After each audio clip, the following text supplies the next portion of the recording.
boy.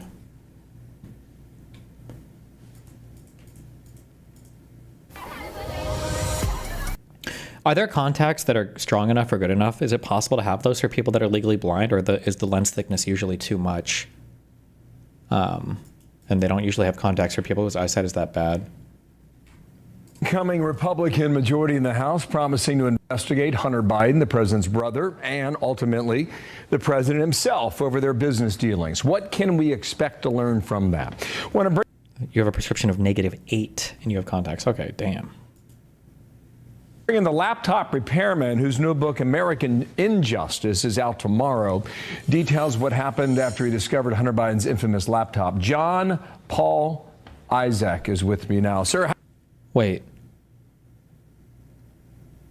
some guy just said, let's not talk about the fact that Russian hackers also did the fappening and the DNC hacks, etc. Were Russian hackers behind the fappening, the iCloud hack or whatever? Is that true? How you doing? Good morning to you. And we've spoken before. Welcome back here. A couple things I just want to update our viewers on. You worked for Apple for 6 years, and then you started your own shop. You fixed Apple products and Mac computers. Were you the one who was at the counter when Hunter Biden dropped off his laptop? Unfortunately, yes. I'm sole proprietor, so I was the only one in the shop when he came in. Refresh my memory. Did you recognize that it was him at the moment? You know, I really never cared enough about the Bidens to pay attention to what the offspring looked like, so I did not recognize him. It wasn't until the check-in process when he announced who he was, and then also I kind of put the pieces together when I saw the Beau Biden Foundation sticker on one of the laptops. Was that immediate or was that over time? It was kind of, you know, it was. Wasn't the laptop guy first blind? Legally blind. Legally blind can mean a whole bunch of different things. When your eyesight reaches a certain point, you're considered legally blind, but some people that are legally blind could theoretically still operate even without vision correction. It's just they have to be very careful and they need to hold things up close to it. And there's a lot of different things that can cause you to have like legal blindness. That doesn't mean you're like, it's black and you can't see anything. I thought when I saw the Beau Biden sticker that this was actually Hunter's deceased brother's laptops, because often is the case that a customer will come in with equipment that belonged to a deceased loved one and they want to get the data off. So I figured this was no different. It wasn't until the next day when I realized that the person that came in my shop. Could you do that on a 2015 or later Apple laptop? Is the data on the drive not encrypted by default? I thought that was standard practice since like Windows fucking 7 or later. No, maybe it's not. No, maybe you have to turn on. When did like BitLocker or whatever become automatic? Because I think that's a more recent thing. Well, actually, oh God, I just said a more recent thing, but Windows 11 is like.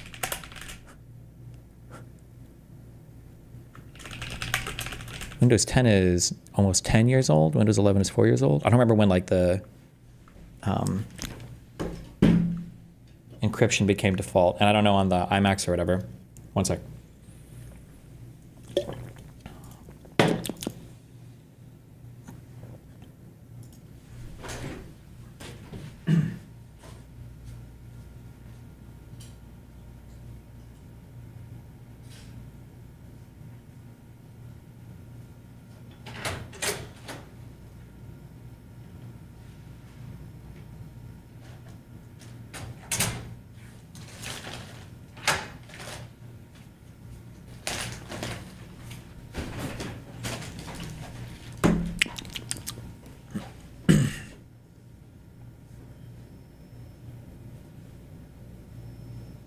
I don't know enough about Apples to say, fuck. Or Macs. Was also the person that starred in a lot of the homemade porn. Wow. Okay, yes. And you quote an FBI agent as saying, it's our experience that nothing ever happens to people who don't talk about these things. What do you remember from that conversation? Basically, they were saying, don't go anywhere with this conversation.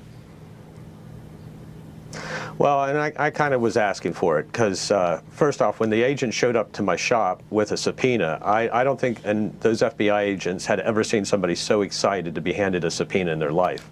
I was overjoyed. And in the excitement when the agents were leaving after they confiscated all of Hunter's belongings, I made a comment to Agent Mike. I said, don't worry, lads. When I write the book, I'll change your names. Do we, the subpoena listed a serial number or whatever for the laptop. Can we use that serial number to know what the make and model or whatever of the laptop was?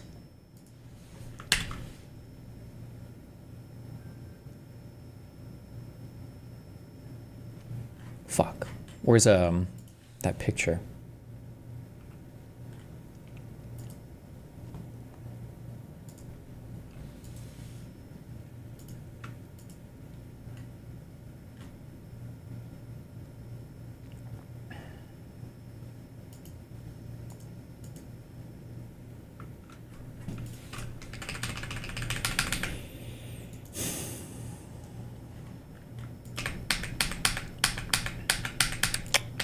Was it one of these? I don't remember where we clicked this.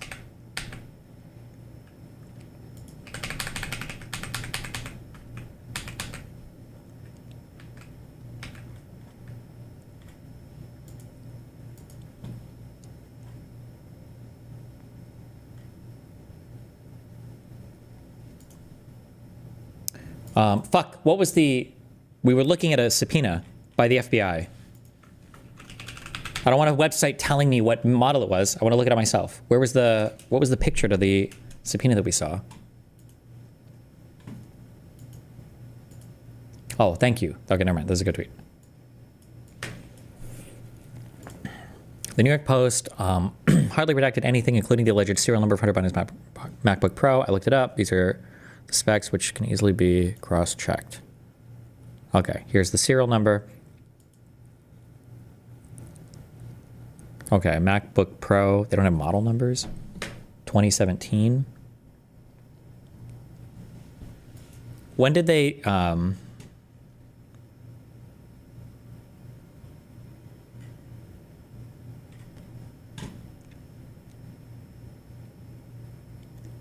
Oh, God. I just need to talk to... I don't trust any... Because you retards in chat will just say anything. When... Does anybody know for sure? Anybody that actually knows computer shit? When did they start, like, mandating drives to be encrypted? Like, when did they... Or when were they encrypted by default for Macs? Because I think it's ordinary now. Way back in the day when we used fucking... what were they even called? Not IDE cables. Before SATA cables, we used these big ribbons. Were they IED cables? Improvised explosive device? That's not it. Was it IDE cables? Oh, it was. You used to be able to just like take a drive. You would change a jumper to go from master to slave, and you could just plug it in, and you could just literally click and drag whatever the fuck you wanted off the drive. Or like if you took an image of the drive, you could literally just like use what do we use back then? Daemon tools. And you could just host it, or you can mount it like virtually and just like copy paste files of it. But I don't think today, if somebody gives you a drive out of a modern computer, at least out of an Apple computer, or like over the past 5 years, you can't do anything with that drive. All the data is encrypted. You need the actual, I don't know if it's like an Apple password or the computer password to decrypt the device. I think maybe even on Windows 11 they might do that now, but I don't know. Let's just say that Hunter Biden was not the one who dropped the computer off. What would that change? Well, that would mean that the entire story was literally a Russian plant story. That conservatives, like, this is another one, this lab leak and the fucking Russiagate and everything else, like, they always use these stories to try to point to some huge conspiracy against them. And it would just be funny if this actually was.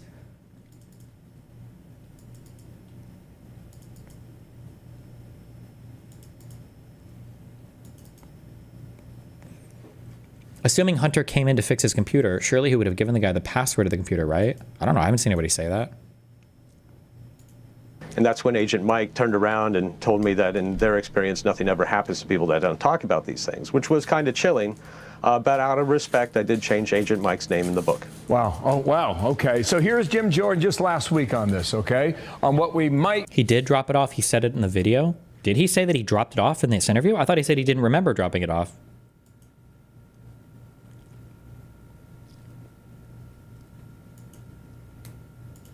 Get to eventually. Listen. So we've went from it wasn't his laptop and it was Russian disinformation to, oh, whatever was in there didn't affect the president's business dealings, even though he was involved, even though the laptop was real, even though it wasn't disinformation. That's how far we've come. So I think I think there are all kinds of questions that need to be answered, and we're determined to get there. I don't know how far they get. They're going to try.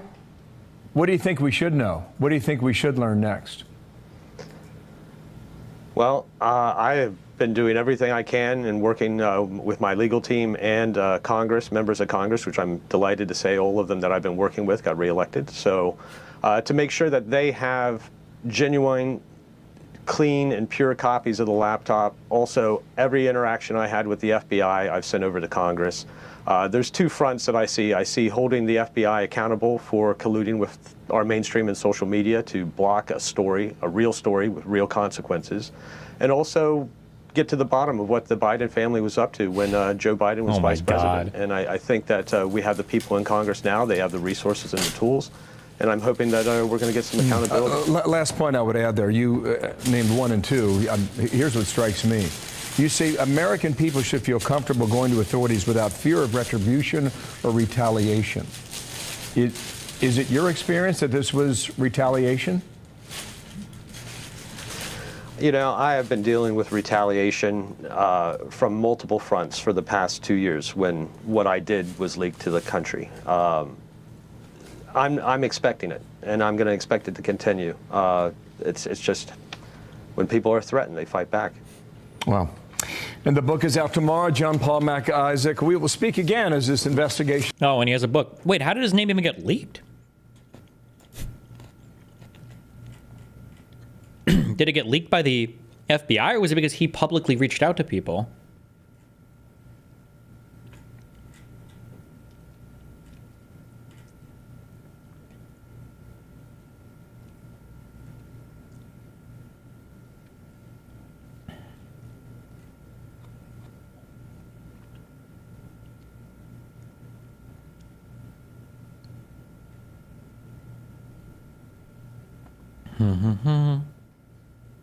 Like, did Hunter leave a phone number to call when the computer repair was done?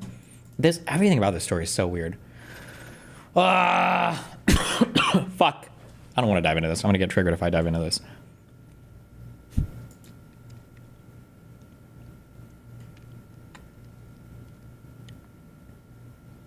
He met with FBI agents in late 2019.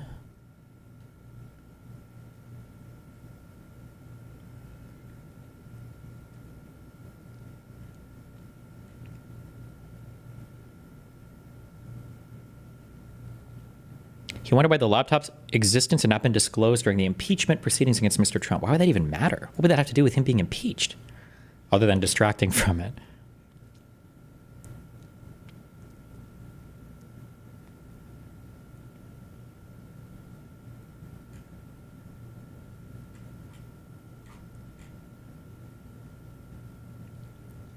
This guy claims he called members of Congress too after the FBI.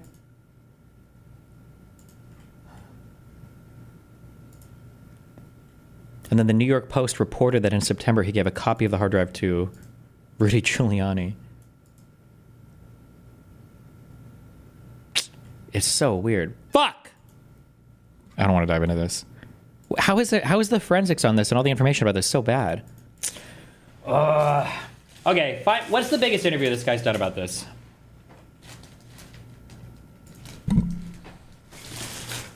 What's this fucking guy's name?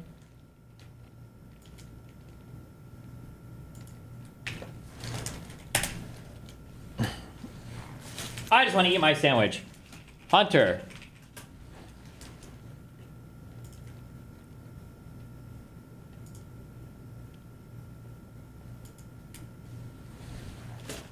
That guy, John Paul Mac Isaac. He has Mac in the name.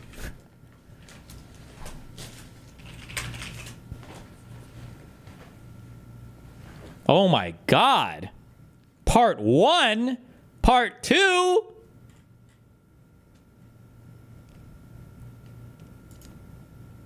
Parker, by the way. Yeah, nice to meet you. Yeah. My name's John Paul. John Paul, okay. My pleasure. Have a good day. You rescued him for 5 minutes there. I think you rescued him for 5 minutes. You did There a you, good there you favor. go, okay. So now you can go back to your solitude, sir. All right. Nice meeting you, John. Cheers. Hey, I get to go to solitude. See you guys later. John Paul, so what everyone wants to know, and I think is like the definitive question, is how who reached out to who first on Giuliani? I think that's the answer we need to have Nice audio. for there to be some clarity on this. Call from A0 service.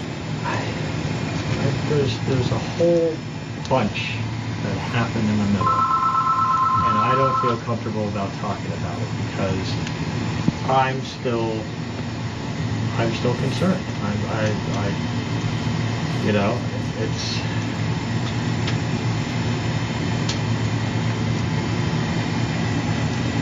I'm sorry, guys. When you say a whole bunch, was it a bunch pertaining to federal investigators or a whole bunch that pertain to other actors?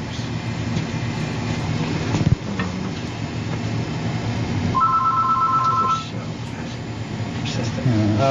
Well done to everyone. You know what I mean? This can't be a real interview. Excuse me. What the fuck, guys? Come on. Was all this stuff happening good? If we all agree to off the record, so I can find out if I can just ask you if I'm allowed to talk about this, can we do that? No. Oh, You can go call So are the you lawyer saying- and ask him, and then come back and talk to us. So do you know how, did you send the copy to Rudy Giuliani's lawyer? Do you know how the copy of the hard drive got to his lawyer? shit. No comment? And why this is important is because the Rudy Giuliani connection to the impeachment inquiry last year going after Joe Biden, and now we're a couple weeks before the election, and so that's the sticking point right there. Do you think this was a kind of known secret among Trump circles that even before you gave this to Giuliani, that this was out there, that there was this hard drive with no idea. potentially incriminating things? I saw stuff that made me uncomfortable, and I felt afraid and fearful of repercussions, fearful of all due respect again to your professions, this kind of stuff. And I just wanted it to go away. Have you heard from any of the Bidens, basically from the time that you received that laptop till today? Did you call the FBI from the store or your cell phone? Neither. From your house? They approached me. The FBI, The how did the FBI FBI approached you? Nope, that's a lie. Is that what they know about it? That's what I haven't. See, that's what we were talking about earlier. You did something. You made some action that tipped the FBI off, and I don't think we've gotten clarity on that. Or maybe you didn't. Maybe Hunter Biden told the FBI, which I doubt. Yeah.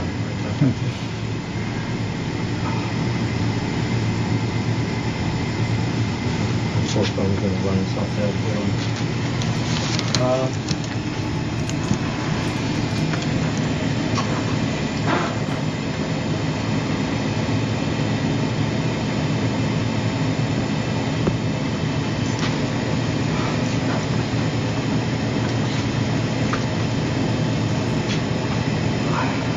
I hope you guys didn't come all this way for this, for me to say no comment. Well, I'm also confused because you told me that you did reach out to the FBI and that they didn't really do much with it. So was it that they came to you or that you went to them?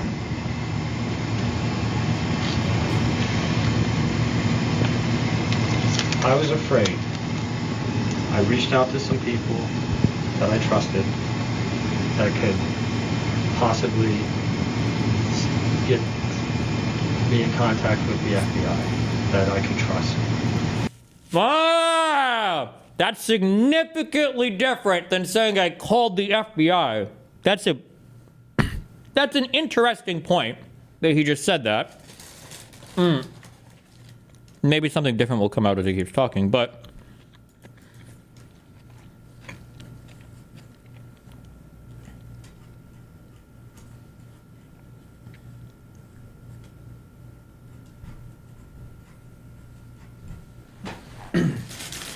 repeat it? This guy just said that they asked him, like, because they're trying to figure out, well, what happened? How did the FBI find out about this? Which is a legit question. And he's giving non-committal answers. And then he said, like, well, they came and got it. And the other reporter's like, well, hold on. I thought you said you reached out to the FBI. And now he's saying, well, I contacted somebody who could help me get in contact with the FBI. What the fuck does that mean?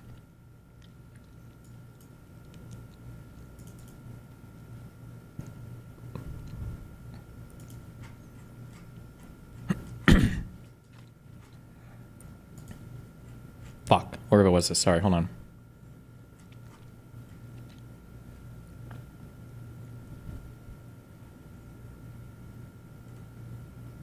Like I'm saying, this statement right here. I just want to retire. I hate this. I don't like this. I don't like doing anything on the internet. I hate all media is boring.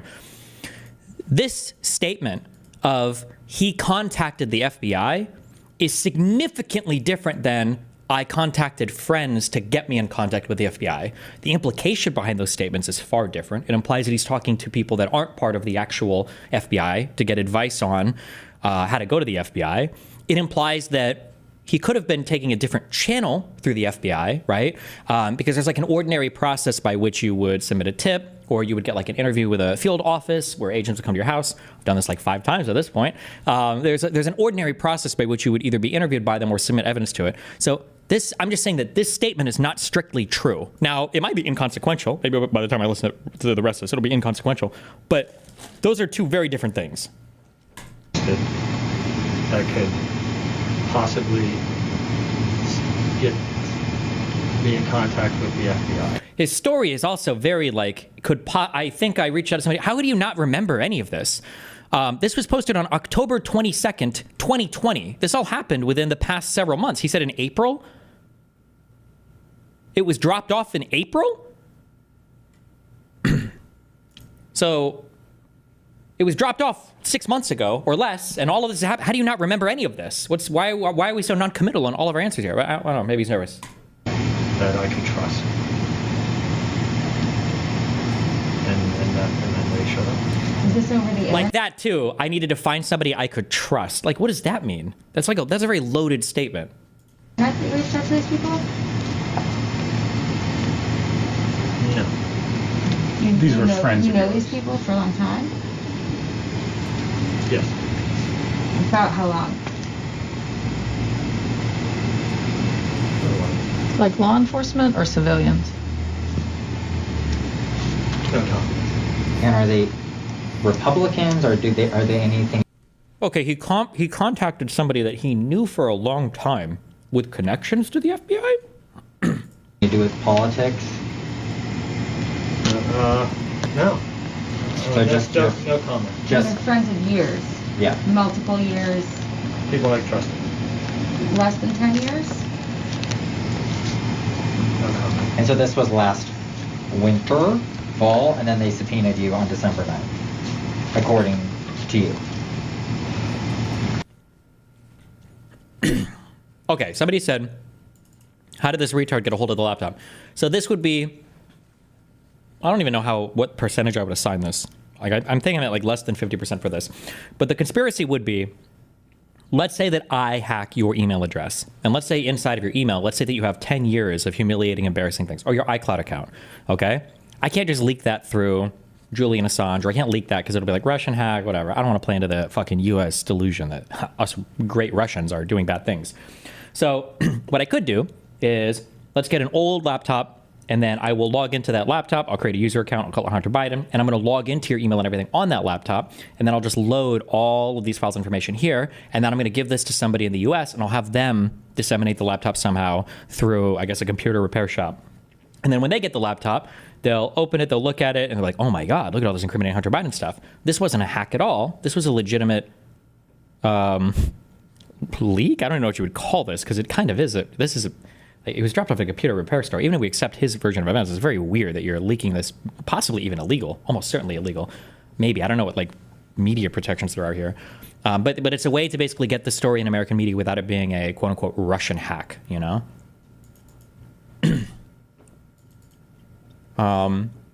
It could also be that his laptop was genuinely stolen and then dropped off somewhere. Although I don't believe that would be the case unless you'd already gotten access to what's in the laptop, because you wouldn't want to risk that because you don't know what's there. And you might not have anything juicy on it at all. But. And you, oh, sorry.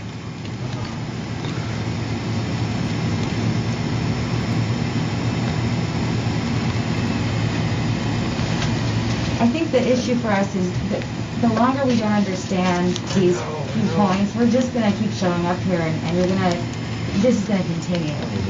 Dumb question, but do they have any surveillance footage of anyone dropping off the laptop at the store or around the area? No. So that's also weird because he says that Hunter Biden came to his shop 3 times, but he also was too blind to be able to identify him, but he recognized him the next 2 times he came in. Maybe he had his glasses on the next 2 times. So he said he came in 1 time to drop it off and then 2 more times afterwards, but never asked for the laptop or picked it up. But to my knowledge, there isn't, because I feel like we would have seen it spammed all day on conservative media. There's never been any proof, I believe, presented ever to the public that Hunter ever set foot or was in the area even of this laptop repair place. Break me down. And all we want to know is just the order of things, how they happened, so that we can get it right. And until then, you're going to continue to face these questions. I still have an interest in protecting the people I care about. And because of that, I don't feel comfortable about talking. I still have an interest in protecting the people I care about. And because of that, I don't feel like talking. About the pathway that led to the... So Eagle, that would be interesting. If that was the case, you could link me that because I feel like that would almost be dispositive. Eagle said, Destiny, surely there is proof of payment from Hunter Biden tied to the laptop serial number so they can verify the match, right?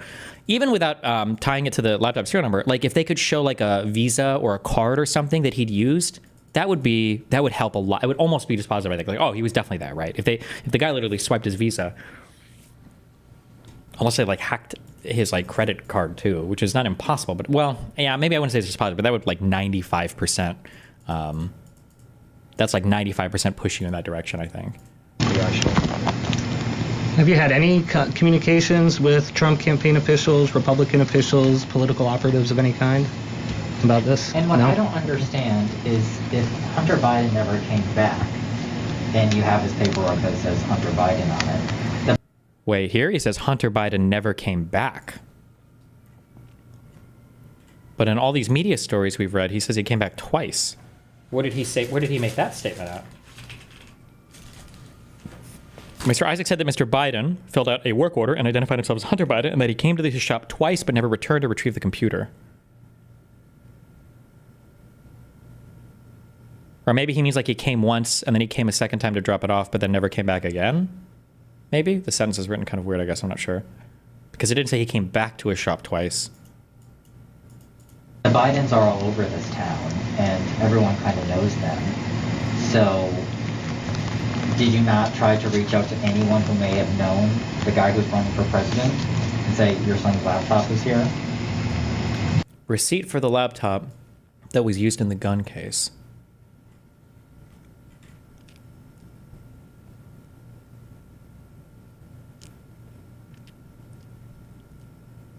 April 17th, 2019. Is this like would this be a tap to pay?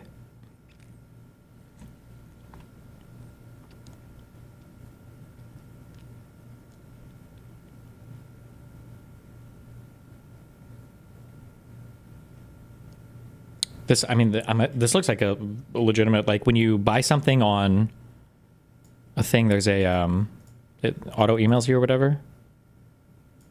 And there's an invoice number. I don't think tap to pay was regular use back then. I think this looks like a Square receipt. Okay, so there is a receipt of this being dropped off at least.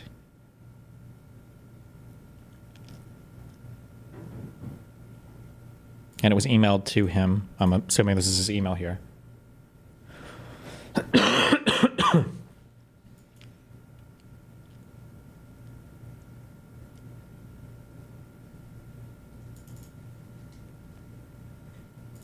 Oh, and this here has his signature. Oh, you're right. I'm so sorry. I'm fucking retarded. This is an invoice, not a receipt. My bad.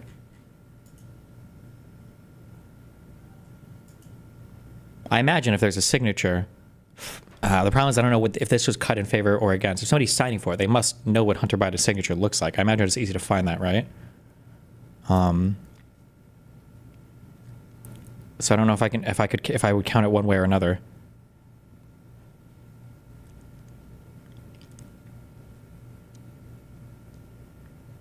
I wonder if he uses the same signature on everything, though.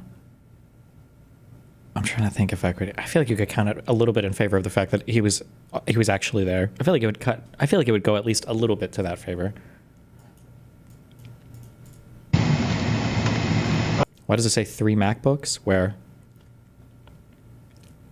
Data recovery from MacBook Pros. Attempt data recovery from 3 MacBook Pros. Recover data to store server and contact customer when complete.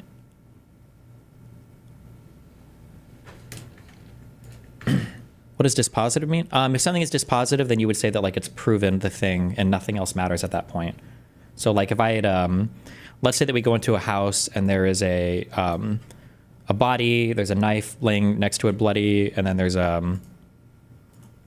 neighbors heard a fight, like there's all this stuff. It's like, okay, well, what actually happened? You know, there's some wiggle room. And then let's say that we get like a video, like direct evidence of, oh, here's a video of this guy stabbing this person. You say, oh, that's dispositive. At that point, it doesn't matter what other evidence you present. Like this is 100% seals the deal on it.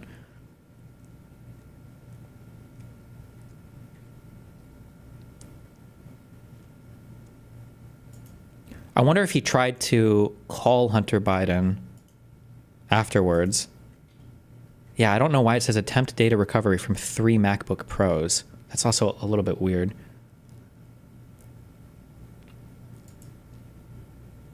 I also can't, I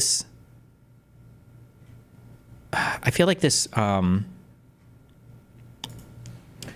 doesn't look like it's a quote for service. Yes, this is a quote for service, sure. This doesn't look like the original PDF, the original scan. I don't work with Adobe much, but I feel like sometimes Adobe, you can ask it to do like an auto text scan to accentuate not accentuate, what would you say? To like make a text more clear. And that's kind of what this looks like, but it's not even, so I don't think that is it. Or maybe it is, because like obviously this doesn't look like a raw scan. It's, oh yeah, like like when you push the enhance thing or whatever.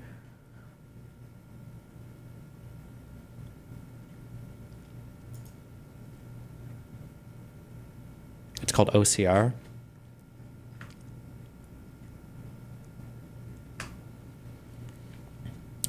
I feel like we're being biased. He probably dropped the laptop off.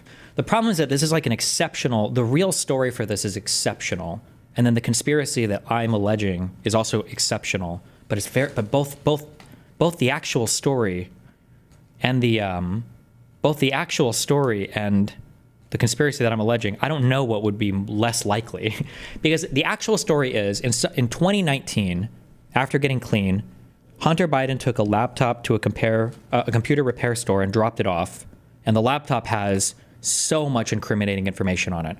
Nude pictures of him, pictures of him doing crack cocaine, logged into email accounts with business. Like, it's got so much incrimination. He drops off this laptop at a random computer repair shop and he says, hey, can you perform a function on this that I know is going to suck all the data off of it that you're going to have access to look through? And then can you let me know afterwards? He did that. So he didn't go to a better place. He didn't do this privately or destroy it. He never followed up on it. He just left it there. And this was after he was sober, right? Oh, wait, he said he got clean in June of 2019? Okay, so, well, I mean, even so, he never went back to it. Like, none of this on its own is unbelievable. Like, people can do retarded shit. But, like, the guy is also legally blind. He didn't recognize Hunter Biden coming in, despite the fact that the family is apparently well known in this area. He dug through the files. There's no security cameras or any, like, actual strong evidence linking him there, besides his signature. He came back twice, or he went twice. And then the guy also happens to have longtime friends that are Republicans and contacted Giuliani in order to get this disseminated. And then the alternative thing would be that there was some kind of intrusion or hack that was never publicized or detected, because I don't believe anybody has ever mentioned publicly that Hunter Biden's stuff got hacked, right? Nobody's ever publicly said that. And I feel like if somebody did hack your stuff, you would have a really big incentive to say, hey, by the way, Russia hacked my shit. Because that would go really far in your favor. So no hack of Hunter Biden stuff was ever announced. And then,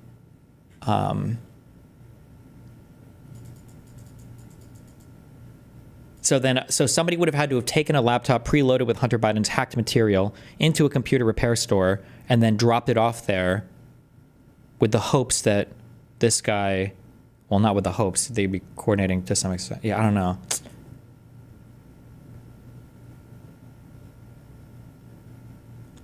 Do you know how many times people recover computers like that have child porn? It's not entirely unbelievable.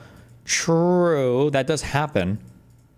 But this guy's like a pretty big dude. Is Hunter Biden. This guy's doing business dealings all over the world. Like, if this was just like a random retard, then I think that's what I'm saying. People can make retarded decisions with computers, but this is like a pretty big guy whose dad was the president of the United States. It'd be kind of crazy to be that reckless. Like, I'm sure he's had official training from intelligence services. I bet every family member of the first family or whatever gets some kind of training or some kind of information from intelligence services for how to secure your data.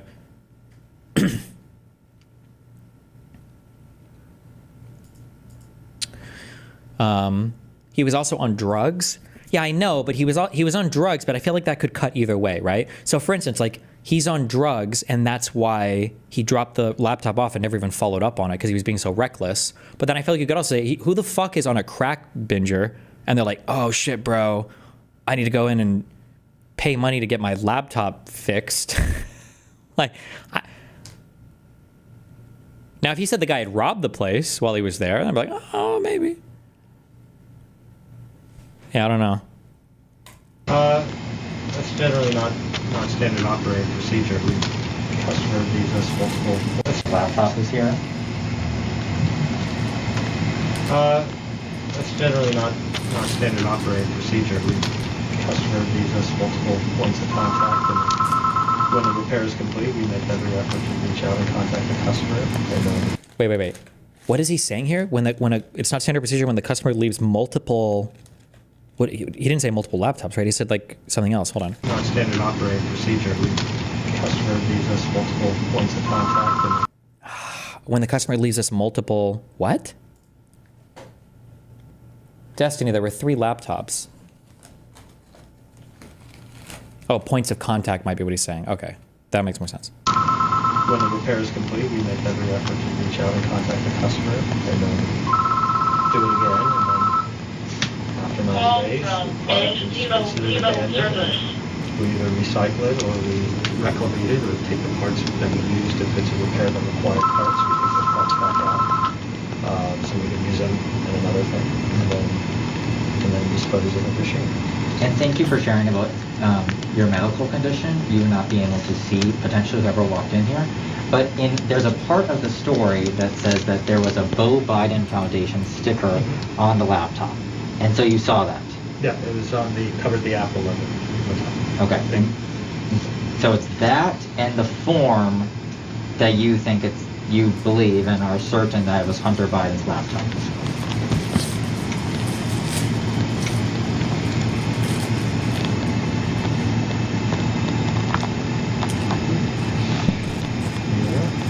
What other information on the... Wait, what? This is attorney statement. Statement of attorney Brian Della Rocca. I represent John Paul Mac Isaac, the Mac repair shop owner in Wilmington, Delaware, who unwittingly became the target of a smear campaign by doing what he thought was right. John Paul is not a right-wing fanatic, nor is he a Russian hacker. By way of background, John Paul has owned his shop for over 10 years now. Prior to that, John Paul was the lead genius at the Apple Store in Littleton. And by the way, the Genius Bar is just people that do tech repair. I'm guessing lead genius, you're not even a supervisor. You're probably just like a team lead. Not to take away from anybody. Sorry, I'm not trying to shut anybody. I know it's because I was a shift lead at McDonald's for a little bit before I moved to the casino, but I wasn't a supervisor. At the Apple Store in Littleton, Colorado, and Newcastle, Delaware, once while employed by, or actually I say that, maybe the leads work differently at Apple. My bad, I've never worked for Apple. Once while employed by Apple, he found himself in a situation where, while fixing a customer's iMac, he came across seemingly illegal material. He followed protocol and contacted the authorities. No one questioned John Paul's ethics then. Fast forward to April 12, 2019, when a man claiming to be Hunter Biden walked into his shop.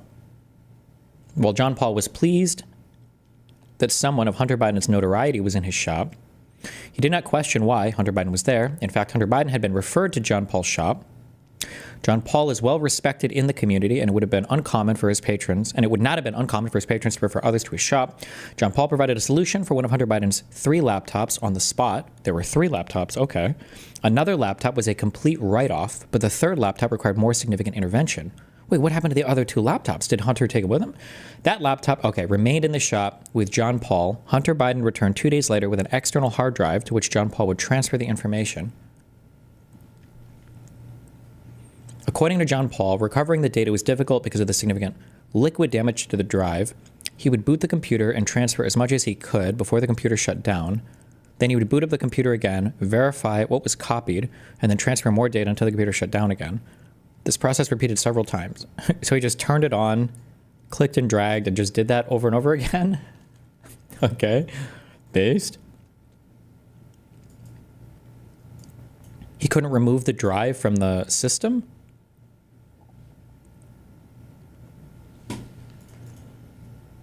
God, fuck me. Hold on.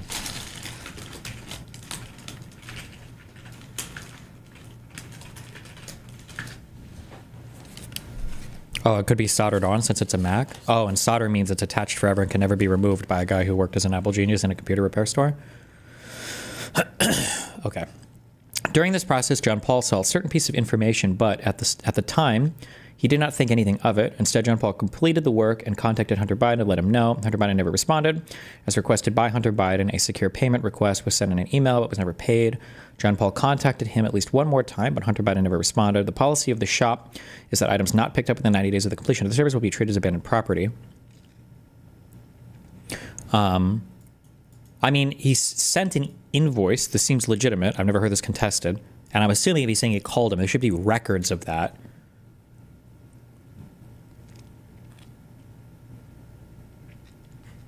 Page 4, Hunter Biden seems to deny paying the invoice. Well, sure, but if he never even saw it or whatever, didn't respond.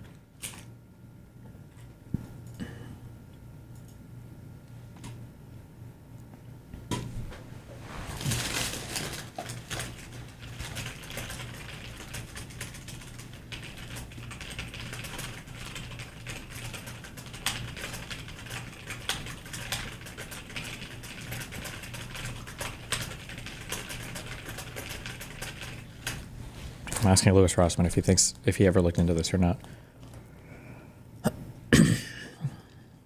Hunter Biden responded. It was requested by Hunter Biden. A secure payment request was sent, but was never paid.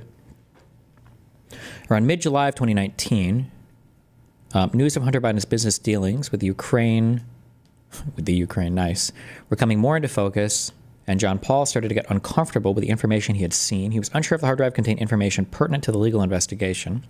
At that point, he reached out to his father, a retired colonel in the U.S. Air Force, for advice about what he should do. They both decided that going to the FBI and handing over the Mac and the drive was the best course of action. Soon thereafter, John Paul's father took a copy of the hard drive to an FBI field office in Albuquerque, New Mexico. The FBI turned John Paul's father away. They took a copy of the hard drive. Some of this seems like so plausible, and some of this seems so silly. Oh, man, fuck. Also, yeah, wait.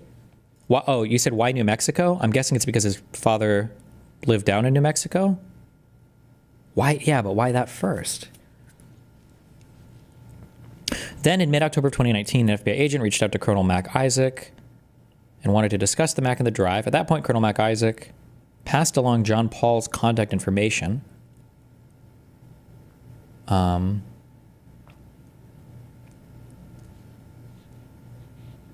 The FBI then reached out to John Paul and met him at his house to discuss John Paul's concerns. On December 9th, 2019, the FBI served a subpoena on John Paul for the computer, the hard drive, and all related paperwork. He willingly gave it to the FBI and was happy to see it go.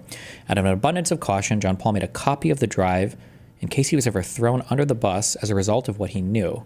As John Paul watched the impeachment trial, he wondered why there was no reference to the information he had provided to the FBI.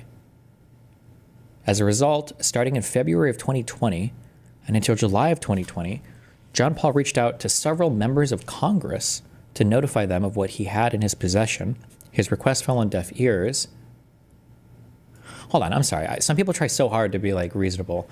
I think this is motivated reasoning. It's likely just one of the things that looks crazy, but it happened. The few strange facts don't disprove the broader fact pattern. He likely just assumed it was illegal shit, when in actuality it wasn't, and then people tried to use him, and he was willing to be a darling on Fox.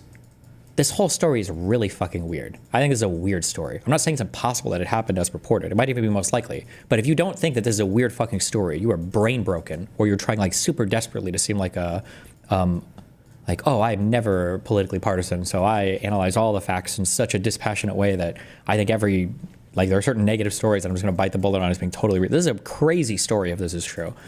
I'm not saying it's false. I don't even know where I lean on it. I'm just saying it's a really, really, really weird fact pattern.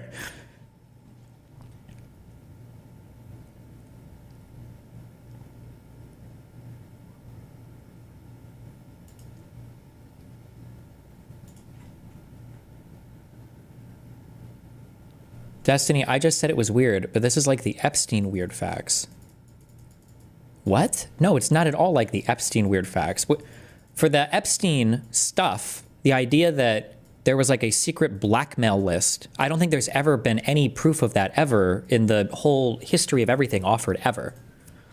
For this, like, this guy, by his own admission, was unhappy that his president, that he loved so very much, was being impeached, and so he reached out to political operatives to share with them data from a laptop repair store where Hunter Biden, with no strong evidence besides a signature, I guess, had dropped, like, no, not even remotely close. What? It can all be authentic, though. Like, this can be real. As a result, starting in February, okay, wait, what happened? Okay, so he got mad that his daddy was being impeached. He reached out to someone he thought would be able to provide the information directly to the president. That person was Rudy Giuliani. A day after John Paul reached out to Giuliani's office, Robert Costello, Rudy Giuliani's lawyer, contacted John Paul to discuss the information and John Paul's concerns. On September 24, 2020, John Paul then submitted information about the drive to Senator Ron Johnson through the whistleblower link on Senator Johnson's website. After that submission, and while Giuliani's office was still trying to verify the information, Senator Johnson released the Senate report on the Biden business dealings. As we all know, prior to the New York Post expose, rumors began to circulate about the existence of Hunter Biden's laptop. Those rumors did not start with John Paul. We believe, due to the timing of the rumors, that the information may have been leaked by Senator Johnson's office. Then, when Rudy Giuliani released the information to the New York Post, that is when John Paul's life as a respected part of the Wilmington, Delaware community changed. Now that the timeline has been established, what do we know? One, we know it is Hunter Biden's laptop because we have his signature on the repair authorization, and Hunter Biden's attorney has reached out to John Paul about the computer. Okay, the first thing is a piece of evidence. The second is not at all.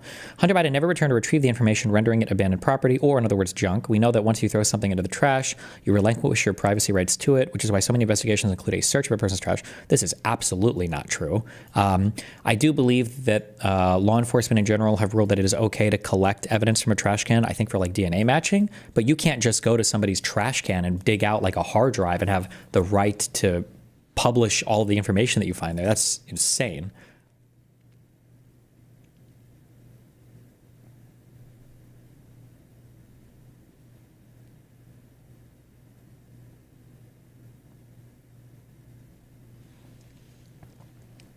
The FBI confiscated the computer and the external hard drive and left John Paul with a receipt.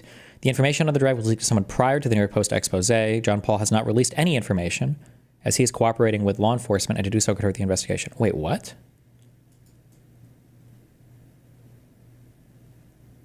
Wait, so is he saying that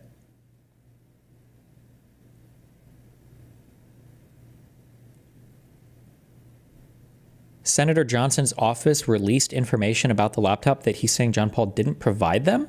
Is that what that means? Or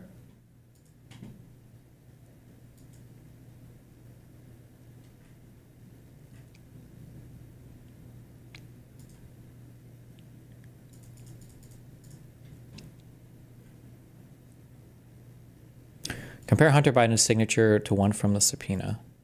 The problem with comparing signatures is that, like I said, I don't know. I feel like I could think of ways why it could count in favor of and against. So, like, for instance, if the signature, where is this? Hunter Biden's signature is here.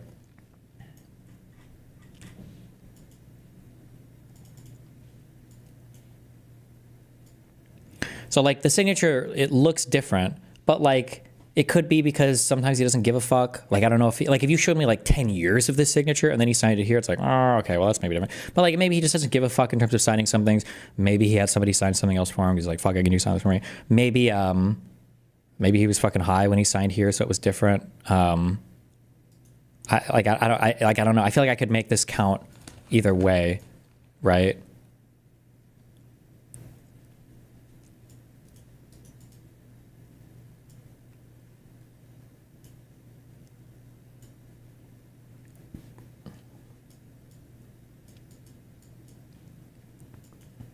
Where was this?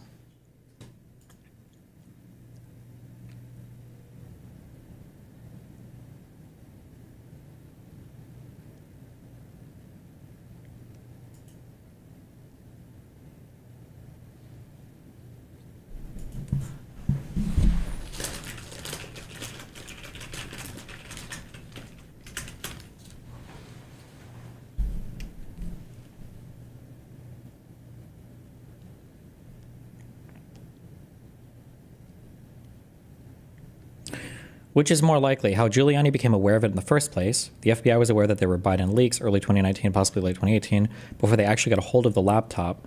They were alert during Dem primaries. Puggy Gups, if you're telling me the FBI thought there were leaks before this laptop was turned in, I feel like that cuts against you severely. Because then it tells me that there already was like an attempt to like leak or hack his information or whatever.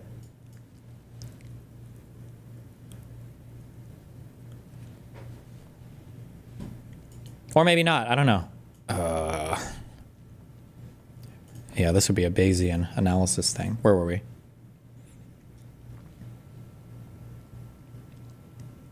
What do we not know? We do not know if all emails released by the New York Post were actually on the hard drive. We do not know if the initial leak was from Senator Johnson's office, from Giuliani himself, or from somewhere else.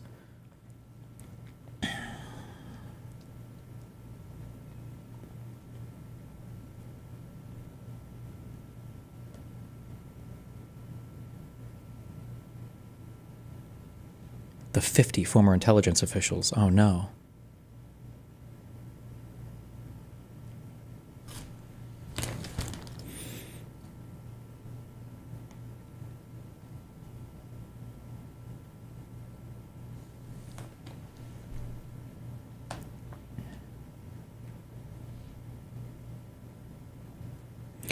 On the other side of the aisle, Senator Johnson, Rudy Giuliani, and countless other Republicans have used the laptop provided to them as part of a political campaign. This was not John Paul's intent.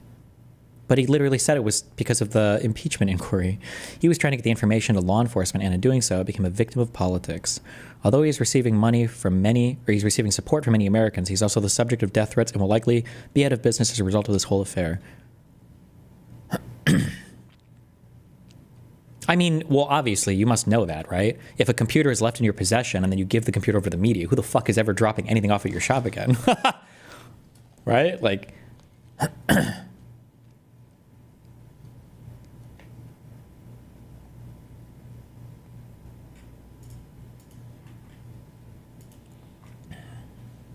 Let's see, what is this?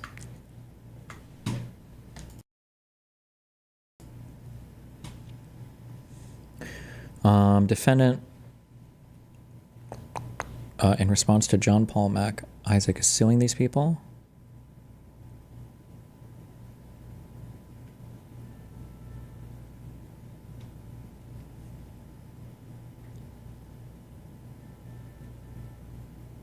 Not 100% certain that this follows, but paragraph 67 is denied in this link.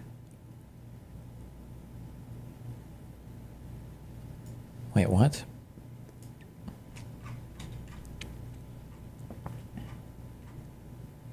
Denied.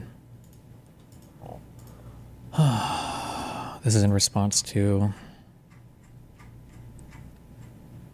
the information contained in the New York Post expose came from Hunter, who voluntarily left his laptop with the plaintiff and failed to return to retrieve it.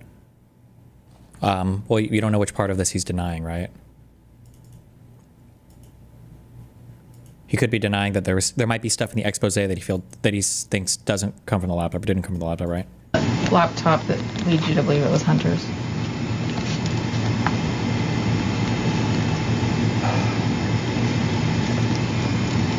Personal information. Is there any thought in your mind that this might not have been Hunter's and might have been somebody trying to set Hunter up? No. Okay. No. Did you ever review the contents of the hard drive, or did you just copy it and send it? The paperwork says I checked in the machine to do a data recovery from a liquid damaged computer.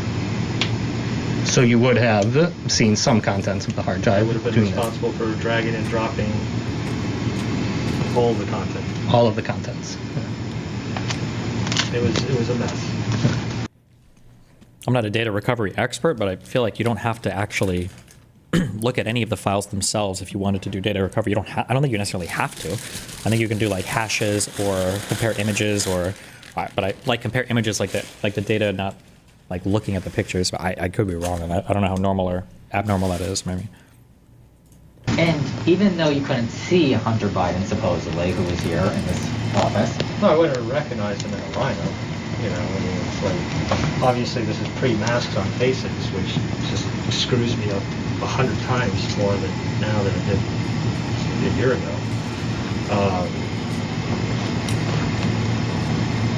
But, you know,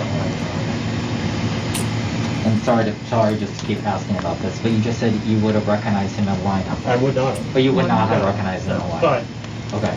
Did you ever see Hunter Biden before that time? no, I really wasn't paying that close of attention up until last summer. And did you say, I mean, I had asked, That time? No, I really Recognize him in lineup. I would not have. But you would not have No, recognized him in no, lineup. But, Okay. Did you ever see Hunter Biden before that time? Had you ever seen Mr. Biden before that time? no, I really wasn't paying that close of attention up until last summer. and did you say, I mean, I had asked if you had known him growing up. Are you from Delaware? No, no. Well, I'm a military brat Okay. and was stationed all over, but then escaped slowly over Delaware in the 90s. So you're in the Air Force, or your parents were in the Air Force. So when did you realize that it was Hunter Biden's laptop? I'm just confused about this because it was not when you walked in. When he paused and said Biden, like I was expecting to know who he was. Really? Tell us more about that interaction. It's on the paperwork, so I guess I can find it. And I asked him for his name because the standard procedure is I'm like, let me get you checked into the system. First name, Hunter. Last name, and then there was a long pause, and then it was Biden. And I'm like, oh. And then I kept working. I have tons of, well, not tons. I have a handful of famous people that come in here, but I either don't recognize them or I don't know who Sabrina LeBeau, the older sister from Cosby. She comes in here. But I don't know. I didn't watch the show. And do you remember, did he say why he was dropping off his laptop here in Delaware? Because we have reason to believe that he was not living here at that time.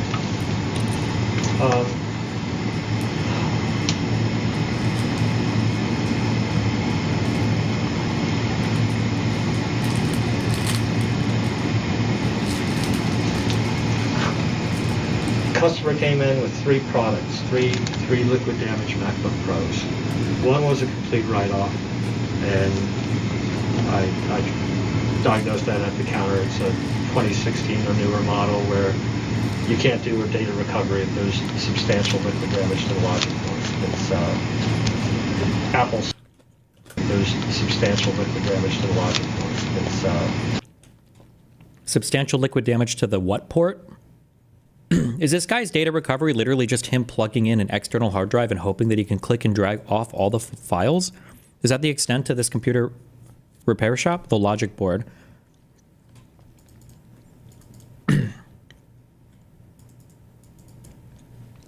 Is it really impossible to remove a drive? Like, even if it's soldered, you can't remove that? Apple solders the drives to the logic board and makes it impossible. The machine can't do this. There's just no way to take it off. This machine was a write-off. So I handed that back to him. The second machine had just a keyboard issue that was preventing him from typing in. Some of the keys weren't responding, also a liquid damage. So I gave him a keyboard. He said, when you come back in, bring back the keyboard so you can borrow this. So I can install his keyboard. The other machine, I needed to disable some hardware inside of it that was liquid damaged and corroded that was causing it not to boot. So that required it being disassembled, turning it on, getting the computer up off my network, and then manually transferring the data to the store server. And that's what we agreed on was the initial check-in for the repair. What model was that one?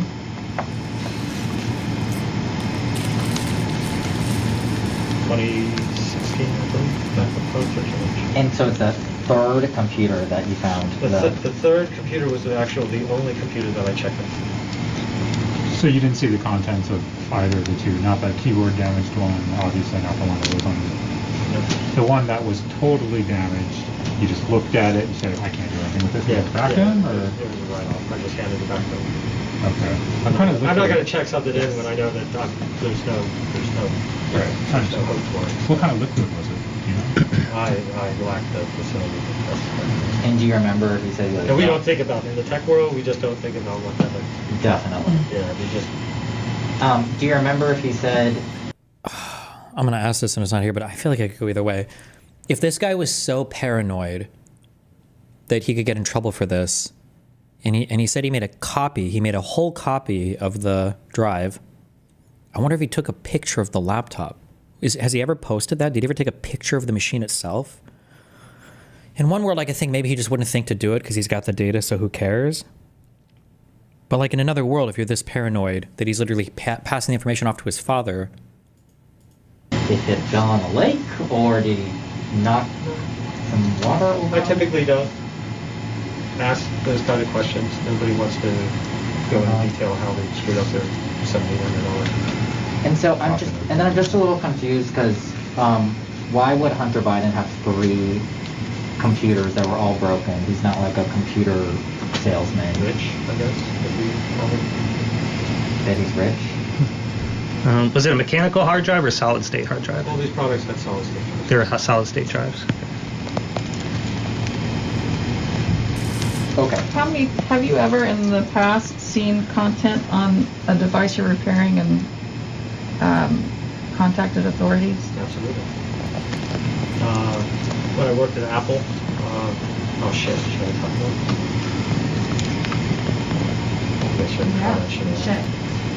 it? I was a lead genius at the Aspen Grove Apple Store many years ago, and one of my techs, a customer brought in a computer that had crashed, and if you own a Mac, sometimes when you turn them off instantly and you turn them back on, whatever you had open would open up, back up automatically. So pretty much what you were doing at the time of death would show up, and that happened to have child pornography on it. So I was alerted. I locked the Genius door, called Littleton Police Department, and they came in and confiscated the machine. So did you call the Wilmington Police Department this time? No. Because I did not see child pornography. Did you see anything illegal, potentially illegal? Or what you thought to be illegal, which is why you contacted somebody about this? I thought that if people knew what I knew, then my life would be in danger. If people knew what you knew, the people as in, again, the Bidens are you talking about? I mean, because now people do know what you know. There's a whole lot of players in this. The Ukrainians? Is that Call what you're talking from about? Edge Delo Service. I mean, don't put that in there. The guy's got a hit squad. That's what you're afraid of. I You're don't afraid need of to. the Well, Ukrainians. I'm afraid of somebody wanting to not make sure that I don't extort them for money, or that I don't do, things with their computer. They would silence people too. So I was afraid for the owner. I was afraid for the people that are involved on the content of it, and I just wanted it out of my shop. So you're afraid for Hunter Biden, not of the No, Biden family? I was. You're afraid of Hunter Biden? Not Hunter. I'm not Or the worried. Biden family? Yeah, just the links that people will go to in this political climate to keep things a secret. And you're afraid of That- the Ukrainians? A little bit. They're not. Some of them are very nice people. Okay. So that brings me back to my question about why did you re-up it to Rudy Giuliani? If this all went away, because the FBI didn't do anything, and Joe Biden did not come after you. Yet. You genuinely think Joe Biden is putting your life in danger? People that work for him, sure. Do you think if Joe Biden were to be elected president, your life would be in danger? More so than it is now?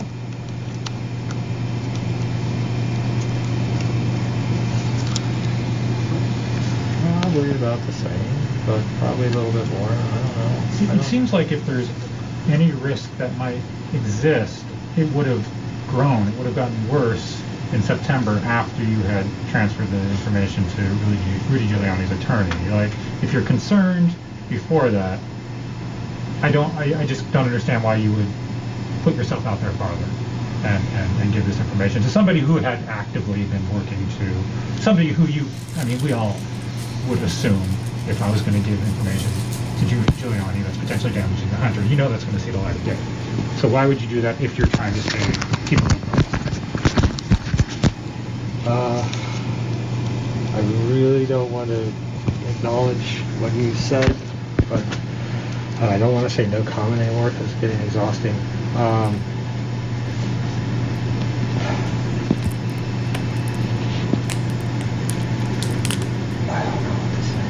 I think you should just tell the truth because I am telling the truth. I know you're telling the truth, and you've been very helpful for us because we harangued you before this too. But I guess Who do these reporters work for? Like, who's doing the interview here? that is what we care about, right? We can all agree, Giuliani, and that is because it's part of the election. And it seems like you said you were scared because you had bad photographs of Hunter Biden, but the story now is they're blowing it up to be about Ukraine. And so you kind of re-upped the political angle of this. And so that's why people want to know. And it's totally fine if Rudy Giuliani reached out to you, if that's the truth, or if you reached out to him. We just kind of want to know what happened.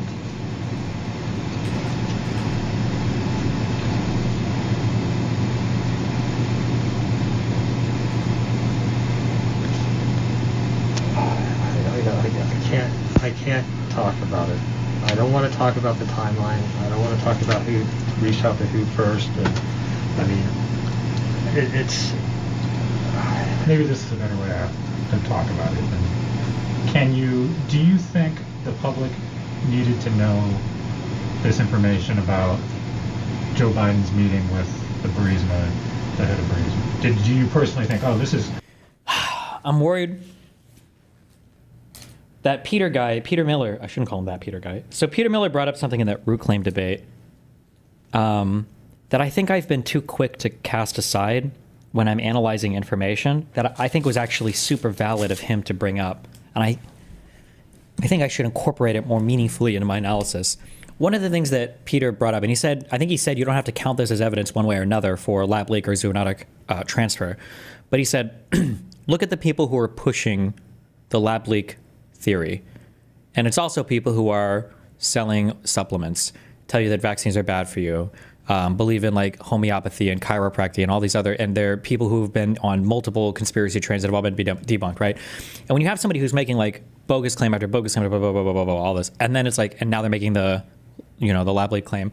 Like, is it 100% false now because these guys are with it? No. Is it even strong evidence against it? Probably not. Is it a little bit of evidence against it?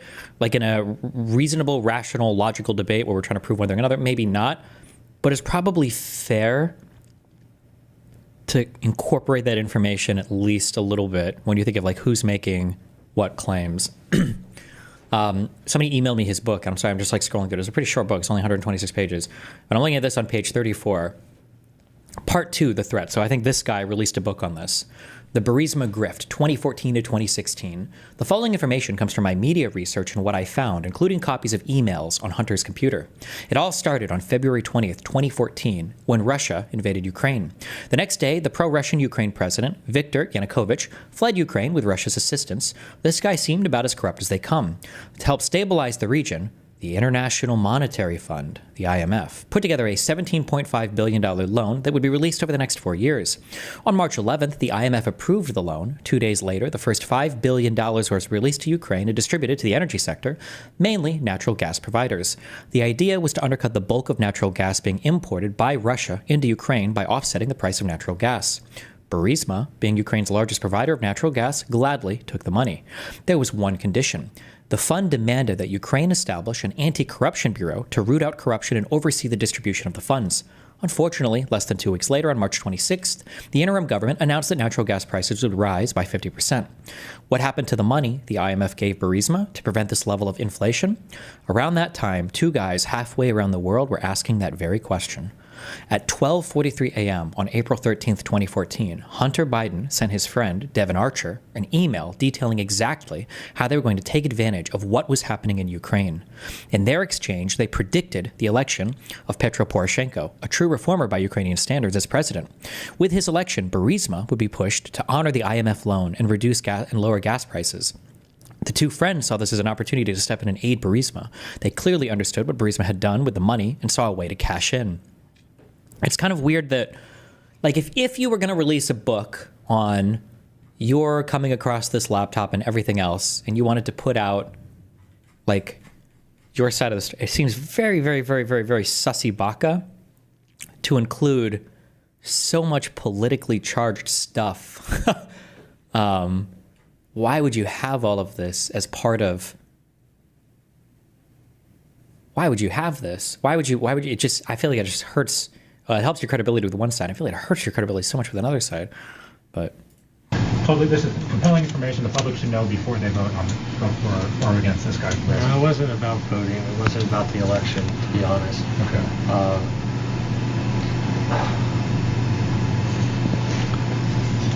I thought everything was fine until the impeachment.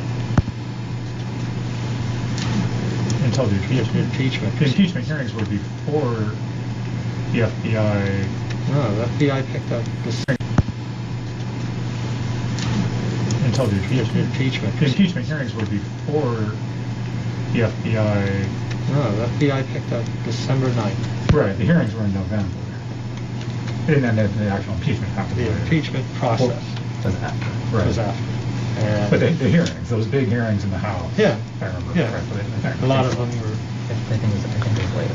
I remember I was on a trip and I was listening to it, and that trip was in November. Anyway, go ahead. So I wasn't. I don't know. When you were going through this laptop, I mean, a lot of the content was from emails. Were these emails separately saved? wait, I'm so sorry. Some of this is so funny. But on this Saturday, reality kicked in quickly as I remembered the work I had put off from the previous day. This is on April 13th, 2019. I sat down in front of my Mac and opened up the CRM. A quick scroll revealed that out of the 5 repairs that had come in the previous day, 3 were awaiting parts and 2 were awaiting service. Nobody delivers parts on Saturday, so I focused on the other 2, one being Hunter Biden's request for data recovery from liquid damage. Before I could run in the back to check the status, however, the door chime sounded. A senior woman, slowly approaching the bar, clutched a thick collection of paperwork along with her MacBook Air. I knew instantly that this problem would be passwords difficulty, a monthly occurrence for this customer. Besides data recovery and failing hard drives, resetting people's passwords is the most common service I perform. Luckily, I had memorized her MacBook login password and only had to steer her in the right direction today. That's kind of weird, but okay. Jesus. To a file or to the desktop? Or were they just part of an inbox? Like, how did you find those emails? No comment. But it's Did pretty you even important. see the emails? Because once again, it's just such an innocuous email. If I have 100,000 emails in my system right now, did you even see the email? Because I think that's important to know too. Mm-hmm. No, I agree. And, no comment. Did you at any time post this information or reach out on internet message boards, 4chan, 8chan, anything over Tor or the dark web, or in any ways inform a group of people about the existence of this laptop? No. Just those people you trusted, you said. Just the people that I thought that could help me reach out to the FBI in a manner that would attract FBI agents that weren't local, because I had a fear of repercussions. And were they? So his dad in Albuquerque, he had his dad go to reach out to the FBI because he thought the local FBI was going to fuck him up, or? Was this people? How many people are we talking about that you reached out to? Couple? One. Just one? You had a friend or an acquaintance? Yeah. Was he a friend? Or she? Sorry. They. I trust them, and I knew that they would help me out, and they are better at this political spy press thing than I am, so therefore I was, like, again, wanting not to deal with anything, but I wanted it to get out of the store, and I wanted to do it safely, so I figured put somebody that can vet who they're talking to and get a good vibe about them, and then before they pass them over to me. I'm sorry, did you repeat that? Did you say they're better at the political spy press? Well, like, I'm not good at talking to the press. I've never really done it. Right. I'm not good at politics or figuring out what I can and can't say in the world of political things. And then going to the FBI using other people, that kind of feels like covert spy shit. So, you know, that's why I said spy, whatever. What office of the FBI came if it wasn't Wilmington? Covert spy shit. This guy's dad is a colonel in the military, and this guy is afraid of contacting the FBI? What? Like if it wasn't in this area? I believe it was Baltimore with the Wilmington. They have a Wilmington office. It's like the full same thing. And so you never heard from the FBI after December? No, they checked up on me. Can I tell this part? Yeah. They needed help accessing his drive. So you had repaired it, I thought. No, No. I disabled the part that wasn't working, and then so moving forward, they hooked up a USB mouse and keyboard, and they should be able to boot and access the drive. Right. So they called me and then asked me if I could give them assistance over the phone on how to do that. They didn't have their own tech people that could do that? That was a head. Are you sure you gave this to the FBI? I mean, they. First, I mean, it's in the FBI possession now, but did you check their credentials when they came in? Yeah. Are you certain they're FBI agents? Again, I didn't get the monocle out to look at the badge or anything, but I trusted them. And plus, when you've never been issued a subpoena in your life and somebody rolls up on your beach with a subpoena, you kind of freeze and do what they're told. So the person who put you in touch with the FBI, this is a person. We know that the FBI did issue him a subpoena. Or not a subpoena, I'm sorry, a receipt. Why do I keep closing this? Fuck! Link me the receipt again.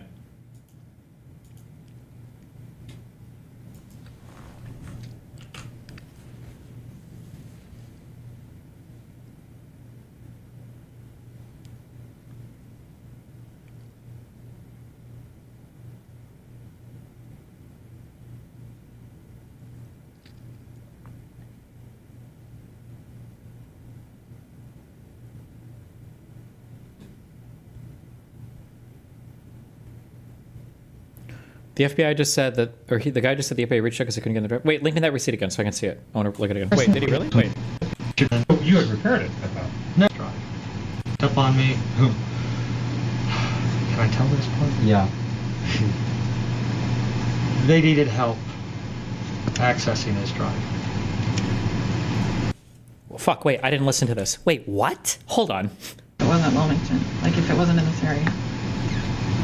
I believe it was Baltimore with the Wilmington. They have a Wilmington office. It's like the full same thing. And so you never heard from the FBI after December? No, they checked up on me. Can I tell this part? Yeah. They needed help accessing his drive. So you had repaired it, I thought. No, No. I disabled the part that wasn't working, and then so moving forward, they hooked up a USB mouse and keyboard, and they should be able to boot and access the drive. Right. So they called me and then asked me if I could give them assistance over the phone on how to do that. The FBI called you for a phone walkthrough on how to get into the drive? Oh, I'm sorry, fuck. Yeah, I'm trying to read this book at the same time. I'm sorry. That's why the reporters just asked him, are you sure you gave this to the fucking FBI? Okay, wait, hold on. No. Where is the FBI's receipt, the receipt thing that they gave him? They gave him a receipt. I don't know why I keep closing this window. They gave him a receipt for the laptop, that they'd taken it into possession.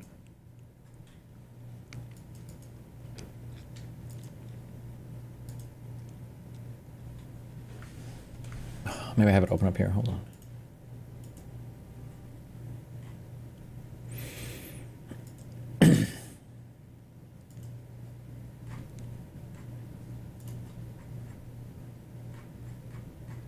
God damn it.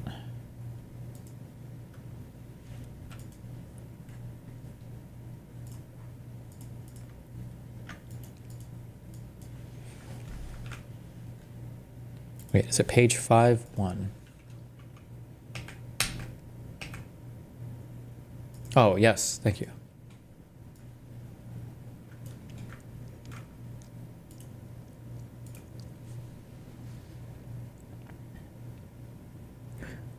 No, this is a subpoena to testify before a grand jury.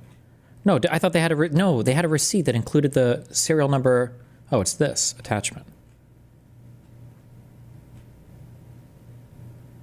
Hold on, though. Wait a second. This is not... When I heard this story, I thought the FBI agents came to his shop, grabbed the laptop and the hard drive, and then issued him this receipt. But that doesn't sound like what happened. It sounds like this receipt showing that they have these two things in their possession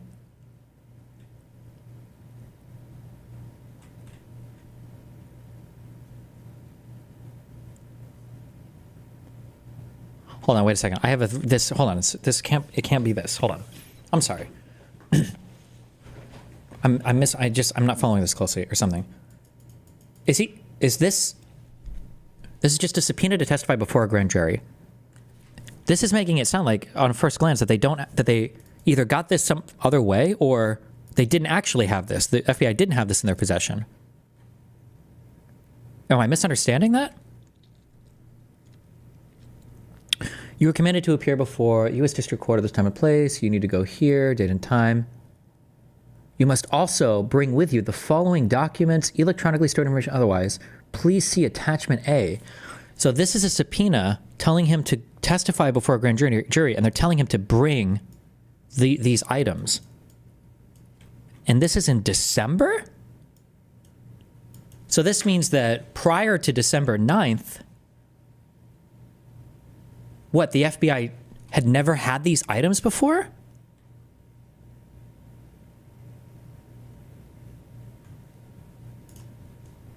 Oh, hold on.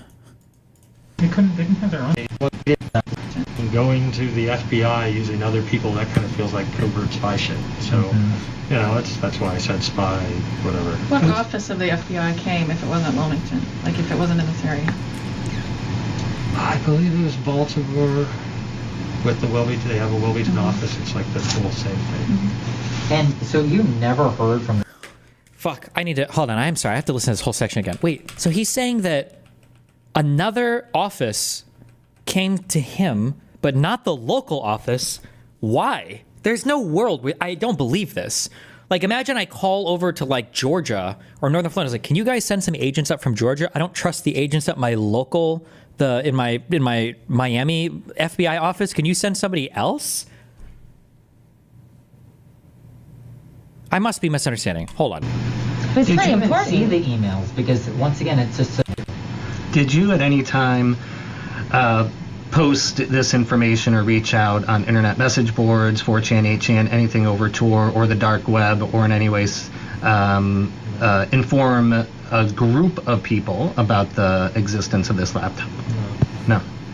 Just those people you trusted. Is that Just the people that I thought that could help me and reach out to the FBI in a manner that would attract.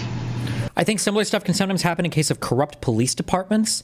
Yeah, maybe if you're reaching out to a different agency, like if I didn't trust the LAPD, maybe I reach out to a different police department. But it's all the FBI. This is the FBI and the FBI. You can call it a different FBI office, but it's all the FBI. Unless you like are personally hated by some, you're like, dude, fucking John in the FBI office in fucking Miami, every time that guy comes to my house, he kicks my ass, okay? I want a different agent. Bring over the guys from Orlando or fucking Tampa or from Fort Lauderdale, okay? Because the guy in the local office, like, there's no way that you could call another office and be like, I think the guys at this office will kill me. I don't know why, but can you, like... FBI agents that weren't local, because I had a fear of repercussions. And was this people? How many people are we talking about that you reached out to? Couple, one. Just one. You had a friend or an acquaintance. Yeah. Was he a friend? Or she? Sorry. Apparently this was his dad, I think, that he's talking about now, right? I trust them, and I knew that they would help me out, and they are better at this political spy press thing than I am, so therefore I was like, again, wanting not to deal with anything, but I wanted to get out of the store and I wanted to do it safely, so I figured put somebody that can vet who they're talking to and get a good vibe about them, and then before they pass them over to me. I'm sorry, did you repeat that? Did you say they're better at the political spy press? Well, like, okay, so this, like, I'm not good at talking to the press. I've never really done it. Right. I'm not good at politics or figuring out what I can and can't say in the world of political things. And then going to the FBI using other people, that kind of feels like covert spy shit. So, you know, that's why I said spy, whatever. What office of the FBI came if it wasn't Wilmington? Like if it wasn't in this area? I believe it was Baltimore with the Wilmington. They have a Wilmington office. It's like the whole same thing.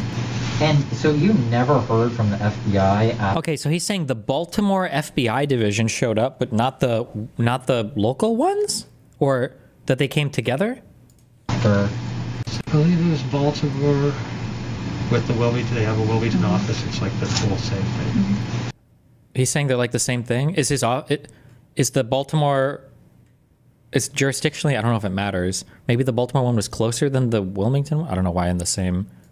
And so you never heard from the FBI after December? No, they checked up on me. Can I tell this? Okay, never mind. The Baltimore one, maybe Wilmington. I don't know if I doubt there's an FBI office in every single U.S. city. I would be surprised if there was. Maybe there is. Nice. Okay, so the Baltimore one is probably just the close, but this would be like basically his local FBI enforcement office, no? Like, yeah. They needed help accessing his drive. So you had repaired it, I thought. No, I disabled the part that wasn't working, and then so moving forward, they hooked up a USB mouse and keyboard, and they should be able to boot and access the drive. Right. So they called me and then asked me if I could give them assistance over the phone on how to do that. They didn't have their own tech people that could do that? That was a head. Are you sure you gave this to the FBI? I mean, first, I mean, it's in the FBI possession now, but did you check their credentials when they came in? Yeah. Are you certain they're FBI agents? Again, I didn't get the monocle out to look at the badge or anything, but I trusted them. And plus, when you've never been issued a subpoena in your life and somebody rolls up on your beach with a subpoena, you kind of freeze and do what they're told. So the person who put you in touch with the FBI... I'm so confused about this. When somebody rolls up with a subpoena, you freeze and do what you're told. And then his lawyer here states that the FBI confiscated the computer and the external hard drive and left John Paul with a receipt. But the subpoena reads, and now maybe these are written differently. Is there a higher resolution of this also? Can I get a higher resolution of U.S. subpoena, the Mac shop, laptop?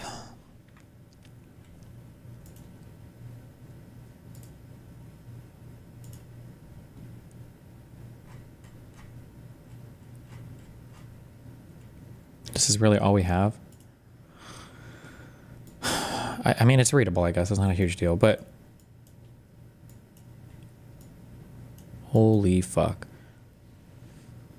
This doesn't sound like the FBI rolled up and took the laptop from him. This sounds like he was given a subpoena to show up at a U.S. district court to testify before a grand jury. What was the grand jury for? What were they trying to issue an indictment for? Grand jury means FBI, DOJ. Grand jury means that they're trying to issue a criminal indictment for some person, right?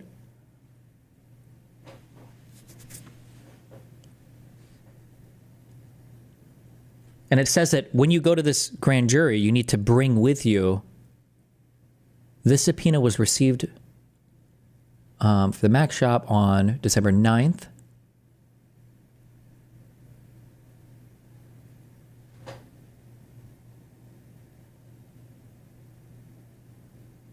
Can a subpoena be served by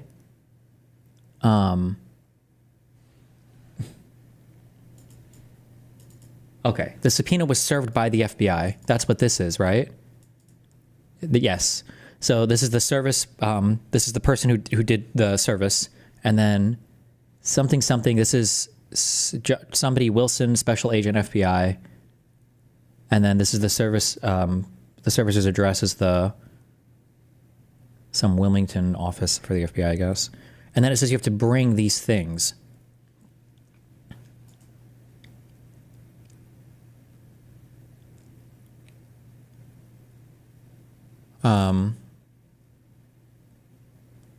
Is it possible they already had this and they're telling me to bring it anyway?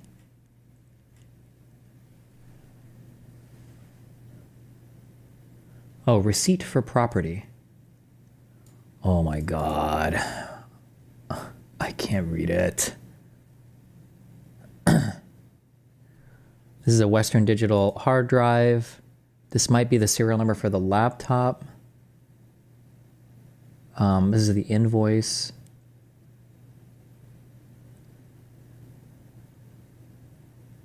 This is the guy's name who gave it to him. This is the FBI agent, somebody, Joshua Wilson, maybe?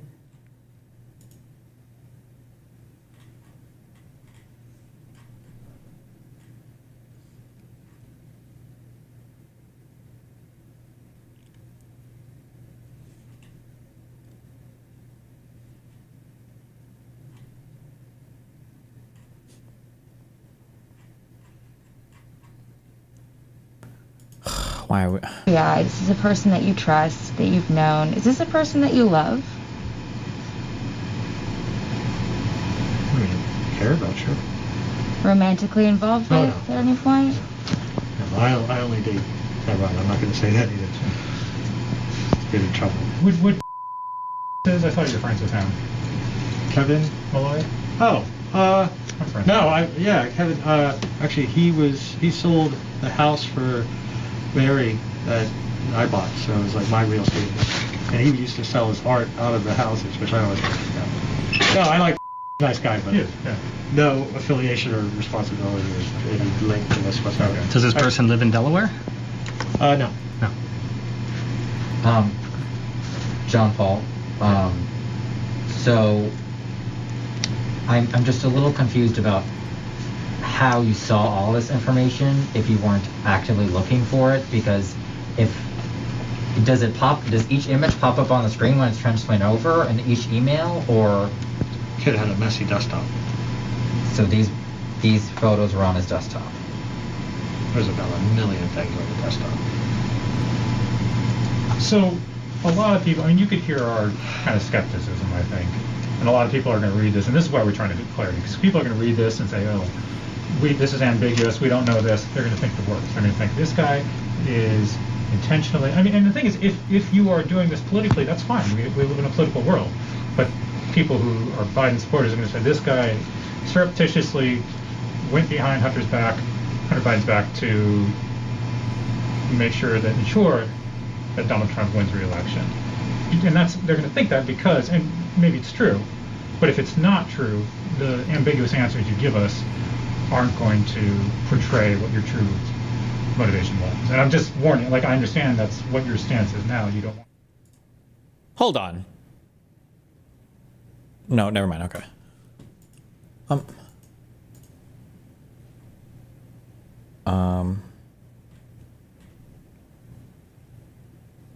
Where is part 2?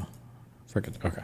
Portray what your true motivation was. And I'm just warning, like, I understand that's what your stance is now. You don't want to give us that information.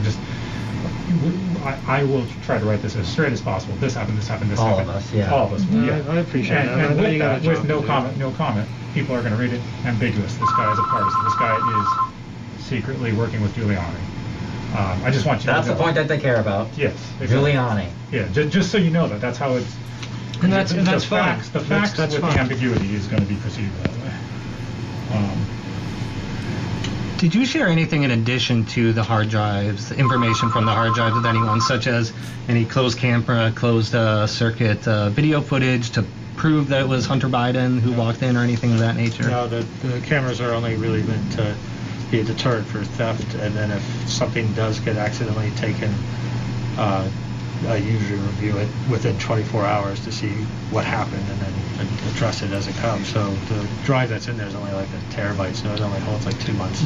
And I just want to expand a little bit more on why we want to know about the Rudy Giuliani connection, because there are questions if this is just completely made up maybe from hacking from the Russian GRU of Burisma, because that was hacked last year, at the end of last year, around the same time. So if you gave the laptop or hard drive directly to Rudy Giuliani and you said, this is everything on it, I mean, that kind of takes out some of that narrative that these are completely made up emails, and the Joe Biden campaign is saying that the meeting never happened. So therefore, there's going to be questions about the email, if it's true or not.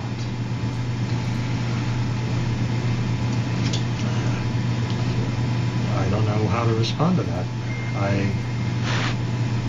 Do you remember seeing that email on his laptop while you were going? When I was transferring data, there was a lot of things that I saw on the laptop that were very specific to him and his feelings.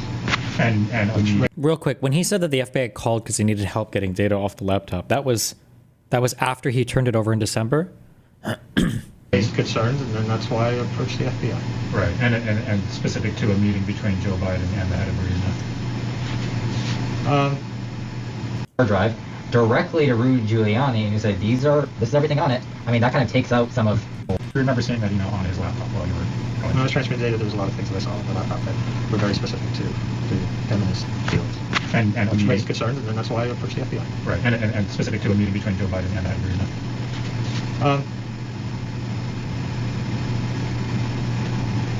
Just because, like you said, you can say that would help some veer the conversation away from this is all fabricated, maybe. Well, I mean, it's.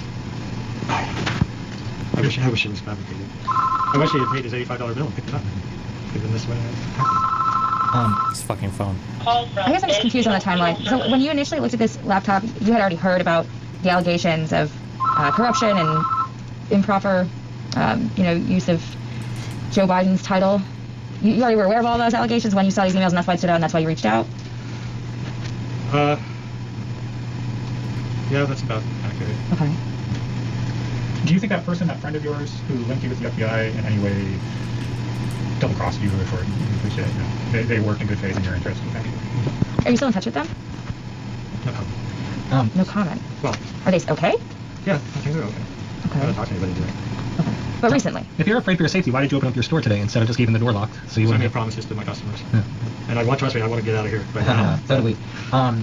But the Rudy Giuliani point, and I'm sorry to just keep harking on this and you, but you've now, since we first walked in at 11 o'clock, you've almost answered all of our questions, which we're very grateful for, besides the Rudy Giuliani point. And Rudy Giuliani is deemed by many people to be a shady character who does not play straight for information. And so we need to know if you reached out to him or if they reached out to you. No comment. That will indicate to people that you are working with Rudy Giuliani for this. That is how that will be read. Right now, I'm probably screwed any which way, so it doesn't really matter. I mean, It does matter. Yeah, the only thing, there's so much misinformation out there, so much bad faith acting. Like and I'm not just saying this. A breaking news headline interrupted my planning for the FBI visit. I'm sorry, this is from his book on November 13th, 2019. Oh, he mentions the Special Agent Wilson guy a lot. Sorry, November 4th, 2019. I had been on the lookout for a call originating from a 973 area code, and that call finally came. Good afternoon, this is Special Agent Wilson from the FBI. Is this JP? I hate the name JP. I've always been proud of the name John Paul, as it's a combination of both my grandfather's names. This is JP, I responded. I spoke with your father last Friday, and he expressed his concerns for your safety. He also gave me the code 42, Agent Wilson said. I would like to swing by your shop at some time and discuss your concerns. Are you free in the next few weeks? The last thing I wanted was for an FBI agent to pop into the shop. I wasn't ready for that level of public interaction. Trolley Square is a close-knit community. Everyone is into everyone else's business. I fear the potential gossip. But nobody saw Hunter Biden going in and out multiple times? Can we meet at my home? I asked, figuring that most of my neighbors would be at work and the block would be devoid of curious eyes. We agreed on a date and time. I gave him my address. I stressed that my lunch break was from 2 to 3 p.m. and that I prefer not to be late to the post-lunch rush. That shouldn't be a problem, Agent Wilson said. You have my cell, so if you get into trouble or have to reschedule, please reach out. I thanked him for the call and hung up. Short and sweet. I felt good. I called my father, and I told him the agent seemed like a sincere guy and that I trusted him. For the first time since I discovered the incriminating material, I had an interested contact at the proper authorities. I felt relieved. But as my father quickly reminded me, I still needed to be cautious. An FBI agent was coming to my home, and I needed to be careful. I still needed a plan. November 13th, 2019. A breaking news headline interrupted my planning for the FBI visit. Public impeachment hearings in the U.S. Senate's Committee on Intelligence had begun. If only the laptop could be in the committee's hands, this whole fiasco could end. That means the pressure was dialed way up. Agent Wilson would be knocking on my door in only 6 days. I wanted to print out all of the documents and emails that were topical to the impeachment, but that wouldn't give away any bias. I figured if I included the files that justified my fear of retaliation and showed a blatant pay-for-play scheme coming out of the previous White House, that would be enough to point this agent in the right direction. These printouts were necessary in case the FBI took the laptop and let it sit in a lab for months while technicians combed its contents, all while the nation endured an impeachment. Without printouts, the evidence might arrive too late. Plus, I had already spent months collecting and organizing the data. Why not pass my work on to the FBI and spare them the time and effort? Wait, months collecting it? Why not just make a copy of the drive? What do you need when he says printout, does he mean a literal print out?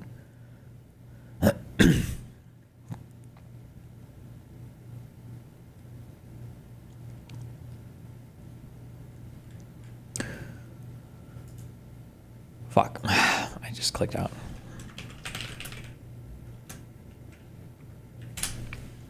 I didn't want to print out anything pornographic, even though the porn was fueling my fear of domestic retaliation. It wouldn't be hard for agents to find it on the device if they looked. To address my fear of foreign retaliation, I printed out a few emails mentioning Ihor Kolomoisky. He was on the run with the lion's share of the billions embezzled from the IMF and Ukraine. Oh, Igor? It's I-H-O-R. I don't know. He would be the most dangerous person involved if he had an axe to grind. I also included emails from Mykola Zalewski and Vadim Pozarsky showing their access to high levels of the Obama administration. On the domestic front, I included emails and texts residing on the laptop that directly related to the Hunter Biden family. They showed a frustrated Hunter telling his daughter he would never make her hand over half her income, unlike her grandpa had been doing. They showed Secret Service members trying to gain access to Hunter's hotel room after a suspected overdose. They told of how Haley Biden, Bo's widow, had thrown Hunter's gun in a grocery store trash can, afraid of what he might do with it.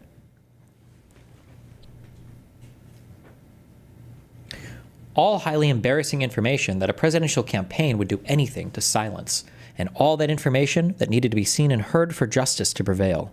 And of course I included the smoking gun, the one that could put an immediate end to this bogus impeachment, the initial email outlining Devin and Hunter's plan to use Vice President Biden as the centerpiece of their plan to tap into the billions Burisma had to offer.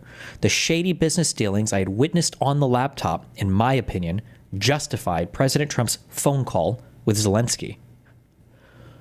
With the relevant documents printed and a copy of the signed work authorization at the ready, I was almost ready for the meeting with Agent Wilson. For the last piece of prep, the delivery of a Wi-Fi camera, I planned to hide it in my living room in case the agent tried to pull something. Worst case scenario, my cold-blooded murder would be captured for posterity. Unfortunately, the camera that arrived was larger than expected, about the size of a billiard ball, and had a 9-foot cable.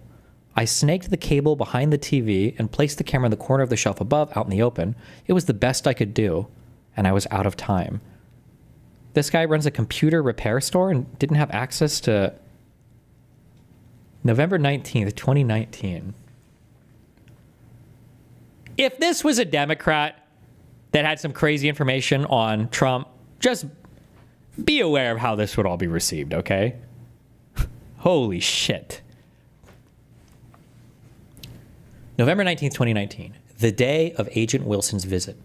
I was as nervous as a long-tailed cat in a rocking chair factory. Luckily, it was an otherwise typical Tuesday, so I was swamped at work. I left the shop early to inhale some lunch before the agent's 2 p.m. arrival at my home. On the large wooden coffee table in the living room were laid out all the documents that I planned to hand over.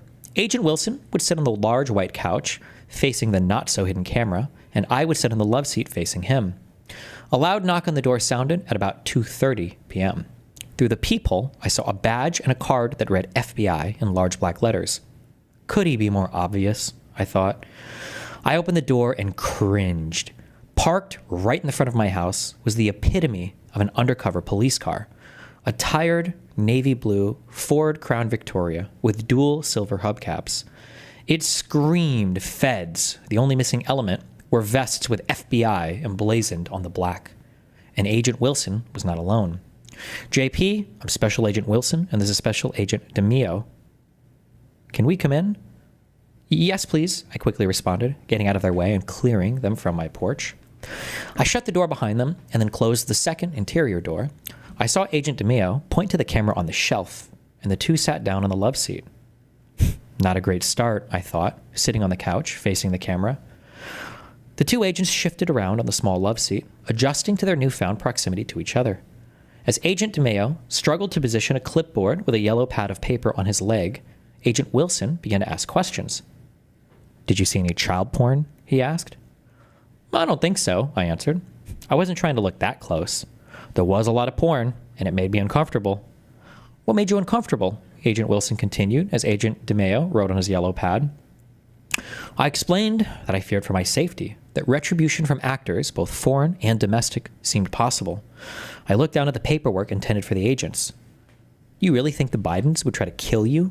Agent Wilson asked. To keep quiet about what I had known and what I'd seen? Sure, I exclaimed. History is full of stories of people getting killed for a lot less. At that moment, my front door opened quietly, and inside slipped Hillary Clinton, flanked on her left with Bill Clinton and on her right with Barack Hussein Obama. I'm just kidding, sorry. To keep quiet about what I know and what I've seen? Sure, I exclaimed.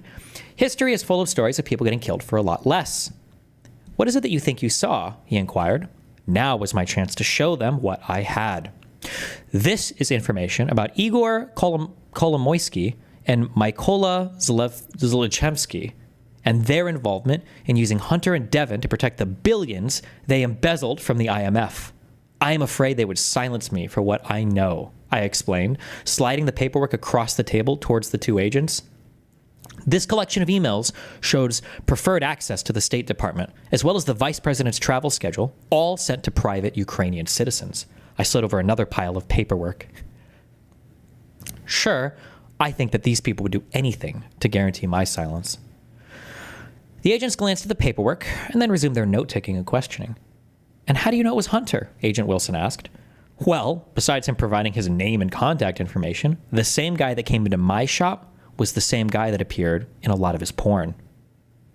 You don't think that it could have been someone that resembled Hunter? You do have visual impairment, correct? I didn't recognize him when he first walked in, but later, during the recovery process, I could clearly see that it was the same guy. He matched his driver's license photo, his passport, and the countless examples of homemade porn. Why did you get your father involved? Agent Wilson asked. Have you spoken with anyone else about this? Any other government or law enforcement agencies? I haven't talked to anyone. I asked for my father's help because he has some experience talking to professionals, and I'm worried about my actions being discovered locally, I explained. I just want this laptop out of my shop and in the hands of the authorities. If there's criminal activity, it should be investigated. Mainly, I want to go away and not have my business ruined, nor my social standing. Any protection the FBI can afford me, even better. Well, Agent Wilson replied, we will have to talk to our legal team to see if it's something we can take possession of. My heart sank. As far as protection, he continued, you have my cell phone, so if anyone representing Hunter or Hunter himself comes looking for it, return it to them and give us a call. It's getting close to 3 p.m., and we don't want to take up any more of your time. I looked at my phone. I had 5 minutes to get back to the shop. The time had clearly sped by. Don't you want to take these with you? I asked, in a desperate last-ditch effort. Is that a copy of the signed work auth? Do you still have the original? Asked Agent Wilson as he reached out, avoiding the evidence and going straight for the signed work authorization. I had the original paperwork with the laptop and the drive. Why didn't they want to even touch the piles of evidence? We'll give you a ring in a few weeks and let you know where we stand, Agent Wilson said in closing. We shook hands and I followed them out the door and headed back to work. Jesus Christ. Okay. I mean, I want information, but also, like, it's always refreshing the few times you get somebody who is actually speaking frankly and you've saying, been very honest. I did this. You have been honest. And Like, also I did this- this for this reason. The stakes are incredibly high. They are. I mean, this is not just your life. These are the lives of arguably the whole country and possibly the balance of power in the world. We're talking about the presidency. We're talking about the leader of the free world. We're talking about implications for an election that is 20-something days away. And hedging on this question, it could impact the safety of a lot more people than just the people you care about. I'm sorry, I asked this before. Do we know who these interviewers are? Like, were they working for mainstream media, or were they just like random YouTube people, or what? They sound like adults, so I'm guessing not random YouTubers, or? Because that's not what is important. What's important is that.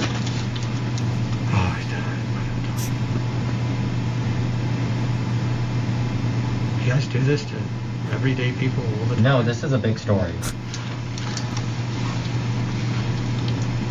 It's a tough job. What's the important part?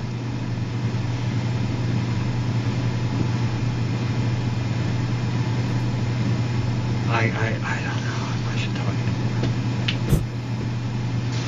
I'm worried. That makes it seem like you're worried about Rudy Giuliani. And that. No, I'm worried about saying the wrong things and getting in more trouble than I already am. I'm worried about my safety, salvaging what I can out of my business. Why do you think you're in trouble? Like, what trouble are you in? There's I mean, again, all due Yeah, respect there to have your been threats. profession, there's like a million press people have been beating the hell out of me today, and it's like, not, I mean, presumably everybody knew that. You gave this to the FBI. Somehow it got to Rudy They told me Giuliani. that nothing ever happens to people that don't talk. Nothing ever happens to people who don't Who talk. told you that? The FBI, and that made me scared, because that's not something I would expect law and the highest branch of. I don't think it don't. I got a quote. It was more along the lines of, in our experiences when stuff like this happens, nothing ever bad happens to people that keep quiet. I need You're to now know. alleging that there's an FBI cover-up. That's what you had indicated earlier too. Yeah, that's how I feel about it, kind of. No shit. No comment. It's too late. I mean, it just feels a little odd, don't you think? I think on that, if that's what you believe, you need to give us more. That's one reason You need why to give us I'm a afraid. name of the FBI agent. You said they came from the Baltimore Yeah, office? we can go ask them. Or the Philadelphia. We can do this to them. Yeah. Well, I don't. Again, everybody's got a job to do, and I'm not trying to make anybody get in trouble. So who was it? What was the name of the agent? Is it on the subpoena? So I tried to get the subpoena. It's not, the full subpoena is not on the New York Post site. I don't feel comfortable about doing that because, like, I know I don't know if you guys. if I don't want to talk to the FBI again because they're probably not going to be very thrilled to talk to me, and I don't want to be put in that situation. Why wouldn't you So- be thrilled? If you didn't feel like the FBI was handling it or on top of it, then did you reach out to Giuliani? No comment. I'm sorry. Sorry. Guys are nice people. Sure, I can't get you guys a water. No, we're good. How many It's not from different Russia. how many FBI agents have you had contact with, either in person or via email or phone? Is it just those two? You said two agents who came here that day, one from Baltimore and one from Wilmington. Not sure where they were from. Are you not sure where they were from? But I know Baltimore branch has a Wilmington office. And you were sure they were FBI, not prosecutors from the district, the U.S. Pretty sure, because the one, in all the email correspondence is special agent. Can we see Do that? you Special have the agent. emails? Special agent. I don't know. I'm pretty sure it wasn't a prosecutor. Like, he's literally talking to the FBI guy. Like, pretty The sure. FBI you don't want to mess with because Okay. But you went to the FBI. I thought I was following the chain of command. The only way the FBI, if the FBI is up to any wrongdoing, then you coming clean right now and telling the truth would actually help you. Great point. Or make me a target. I mean, they already know that you are in the news. They already know that you're the name of your shop. And they don't know what I'm saying because I'm trying to say no comment. all the Right, time. but if they feel like you've left something out and there's a reason to silence you, potentially, if you don't speak on it now, you're at more risk than if it was already out. The public knew your version of the story, and it would look very, very suspect if something happened to you after that. And very bad for the FBI. Chance I take, right? I don't know if people are gonna believe that easily, though. I mean, I know it's scary, but because it just seems like they could just say, no, we didn't find any wrongdoing there that was specific. Because what do you want? This now the issue is that like I can evaluate this guy from somebody who should be doing like good, like operational security measures and like data transfer measures like appropriately and properly, but also like people that work at local computer repair stores can literally just be fucking random retards. Like they're not necessarily super qualified. Okay, so this meeting with the FBI agent was in December, right? On October 8th, 2019, this is the letter that he wrote to Giuliani. Rudolph Giuliani, Giuliani Security and Safety. Sir, if you have received this letter, I am in need of your help. Last April 12th, I just think he means like on April 12th this year, 2019, right? Hunter Biden came into my Mac repair shop in Wilmington, Delaware, requesting data recovery from 3 of his laptops. I was able to check in the one working Mac and accomplished a data recovery. He has failed to return to pay or collect the recovered data on or his laptop. As the events of the summer unfolded, and after the shop's 90-day abandonment policy expired, I decided to poke around and look to see if there was anything topical on his drive. I have discovered enough information that I no longer felt comfortable being in possession of his data and laptop. I decided that I wanted to turn over everything I have to the FBI or local police, but a major concern was what if compromised FBI or local police intercepted the data and destroyed it, preventing it from ending up in the hands of someone who can use it. I could not risk contacting anyone local, so I mailed a copy of the drive out of state to a trusted person who would contact the FBI on Wednesday. On Wednesday, October 9th, and if trustworthy FBI were contacted, they were instructed to collect the laptop and data from my shop discreetly. This must have been 2020 if he was talking about the events of the summer, no? It says October 8th, 2019.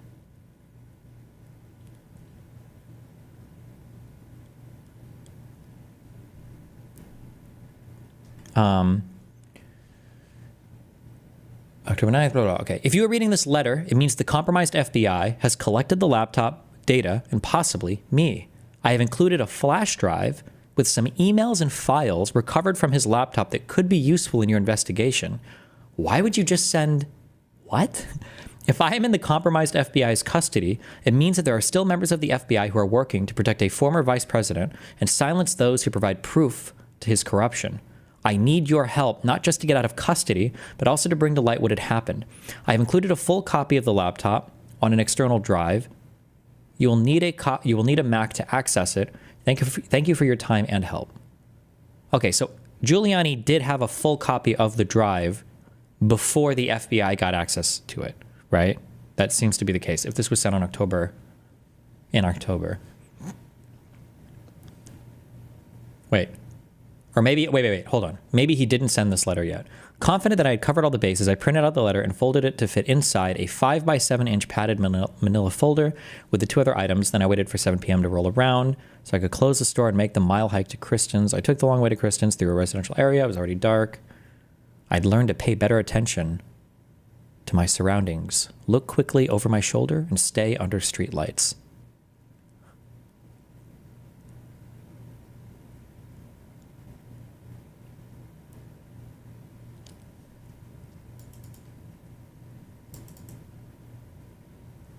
Want them to do? Arrest Hunter Biden, or I just don't know what the goal was, what they didn't do right. And the FBI didn't leak this information. Like, this story is not, the source of the story was not the FBI as far as I know. The source of the story was Giuliani. So, yeah, like, you gave this information to the FBI, presumably, I mean, if we're being gracious to them, they looked at it, they said, there's nothing there. That's it. Well, if that's the case, then I don't know. So other than just like a niche on a notch on the timeline, why is the FBI even relevant to this?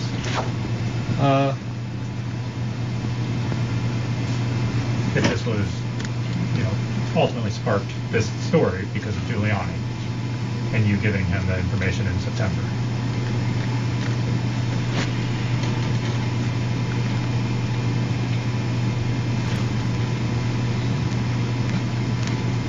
I don't know how to respond to that. I guess, has the FBI contacted you in the last month? No. The last Or since you gave the information to Giuliani, did they contact there you? were the tech support phone calls to get them set up, which then again raised some flags, like why is this? You said calls. The first time you said it was one call. Now you're Well, saying I it's called multiple calls? shortly after and then called the next day. They needed some other advice. What was the other advice they needed the next day? What type of cable to buy? Cable for what? Powering. For power? But they're the FBI. They don't know how to do that. Scratch my head. Yeah, You know, scratch my head again, too. Shake my head. XD. there's that. There's So since you gave the laptop and the external hard drive to Rudy Giuliani's lawyer, you haven't heard from anybody. no comment. No comment. I think that's just what the story hinges on. Because people want to know because it questions your integrity and honesty, even though we all think you've been very honest for the past 2 hours or so. If you're not going to answer that question, then they think you are working with Rudy Giuliani to go against Joe Biden because you voted for Donald Trump in 2016. I'm probably not going to have any integrity by the end of the day anyway. So I'm pretty much at the point where I don't care what people think. If you are a political operative, that's okay. I'm not a as long as you political understand. operative. Okay. I am just a guy that just had something that I wanted out of this shop. And Why didn't you throw it away? because that didn't seem like the right thing to do. You might have been taken advantage of by a political operative. Does that cross your mind? Yeah. And that's why I was very careful or tried to be very careful up until the end. But Did it feel wrong giving some How information? did he ever find out what was on the drive? When he talks about this, when he talked about the file recovery process, he's like, I saw there were so many files on this guy's desktop, so I just started clicking through them and was like, wow, there's so much stuff. And then I realized some of it was crazy. It's just like fucking, it reads retardedly, but let me find that section. Hold on.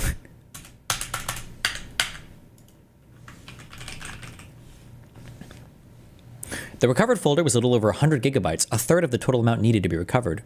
Seemed like a good start, but when I opened the recovery folder, I saw that the desktop folder had been transferred. Holy shit, I thought, this guy has a ton of crap on his desktop. There were hundreds of files and photos. They weren't organized at all, just piled one on top of the other. What a mess! I changed the folder view to a columns view to see the files and folders in an alphabetical list. Clicking on a folder in the list opens up a new column with the contents of the folder, and clicking on a file in that column brings up a preview of the file. Eventually, in two separate windows, I would be able to bring up both the original desktop of what I had copied, compare them, and transfer the missing files to the recovery window. I don't know what the fuck that means. Bring up, I don't know. Was he going through each folder and comparing the sizes of the folders to figure out what to transfer over? I don't know what the fuck that means. But first I had to wait until there was enough charge in the battery to power on the Mac and keep it on. I don't know, it just seems kind of... Here's where things started to get interesting. The previous recovered window was open on the left, and I was waiting for the hundreds of files in the original to populate on the right. Scrolling down, I started to see files that didn't align. I started to individually drag and drop the files to the recovery folder. It took only a few files before I noticed pornography appearing in the right column. This is a vocational hazard. I'd gotten rather used to it and gave it no mind. I was a little amazed by the sheer quantity, though, and by the boldness of leaving porn files on one's desktop. Again, it was nothing I hadn't seen before, so I kept dragging and dropping. It generally is well known that it's generally known what people do on and with their computers. The industry as a whole tries not to think about gross. The industry as a whole tries not to think about gross. Okay. But I was hired to do a job and I was going to do it. Oh shit, I thought, pausing. The preview image in the right column was clearly displaying the customer. He was wrapped in a rainbow boa and wearing what looked like a jockstrap. I couldn't help but chuckle. This guy was so blind he didn't recognize Hunter Biden at all. But then now he clearly recognized. Did anybody else here know what Hunter Biden looked like before this whole laptop scandal broke? I had no fucking idea. I don't know. Maybe, I don't know. How embarrassing, I thought. Who on God's earth would feel comfortable with this lying around on their desktop?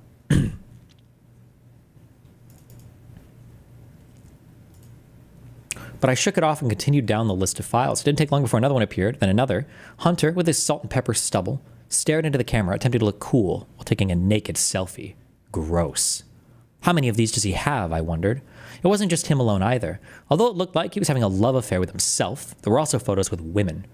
I decided I'd had enough and I was no longer going to preview the data. I would just go by the file name and hope for the best. And I tried to work out how to keep a straight face when he returned for the recovery data. I continued copying files until I got to one titled income.pdf. I likely wouldn't even have noticed it if it hadn't been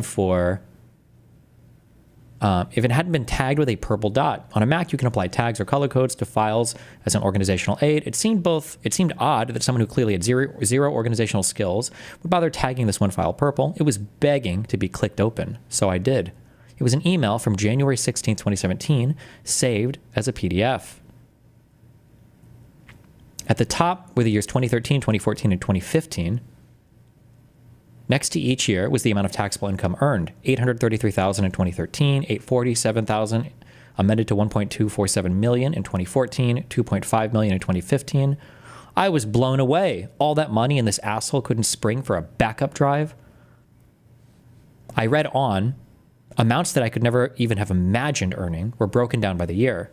And then I read, since you couldn't have lived on $550,000 a year, you borrowed some money from RSB in advance of payments. I was speechless. This guy couldn't live on more than 10 times what I earned every year. The whole document seemed shady. I saw that a lot of money had exchanged hands, and it didn't seem like it had been recorded lawfully. How the fuck would he know that? But what did I know? Plus, it was none of my business. It wasn't my job to judge, just to transfer and verify. Is this guy literally, he's saying that there were 300 gigabytes of data on this. Is he clicking and dragging one file at a time? What? Just to transfer and verify. So I kept transferring data until I hit a rather large file. The file was about half transferred when the screen went blank. Damn it, the battery had run out.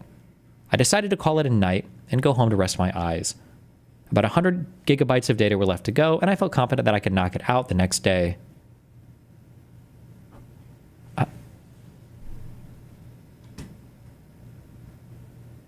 Yeah, apparently he can't plug it in. I'm sure there was a reason why that I skipped. I'm not like reading the whole thing, but I'm almost done with this. Sorry, Jesus. From someone else's hard drive, if they weren't doing, if there was nothing legally wrong, like child pornography was, does it feel wrong to give that information to somebody else? Have you ever done that before in a case that wasn't child pornography or some other legal situation?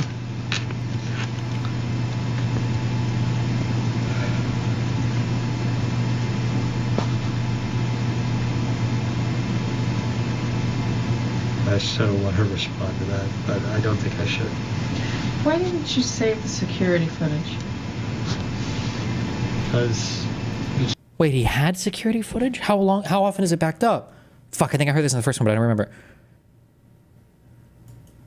If it's like an IP camera or some bullshit, it probably is at least backed up like weekly or something, right? But I don't know how many backups he would have. I mean, it's a fucking computer repair store, so you'd hope like at least like a month, maybe? I don't know. Did you save the security footage?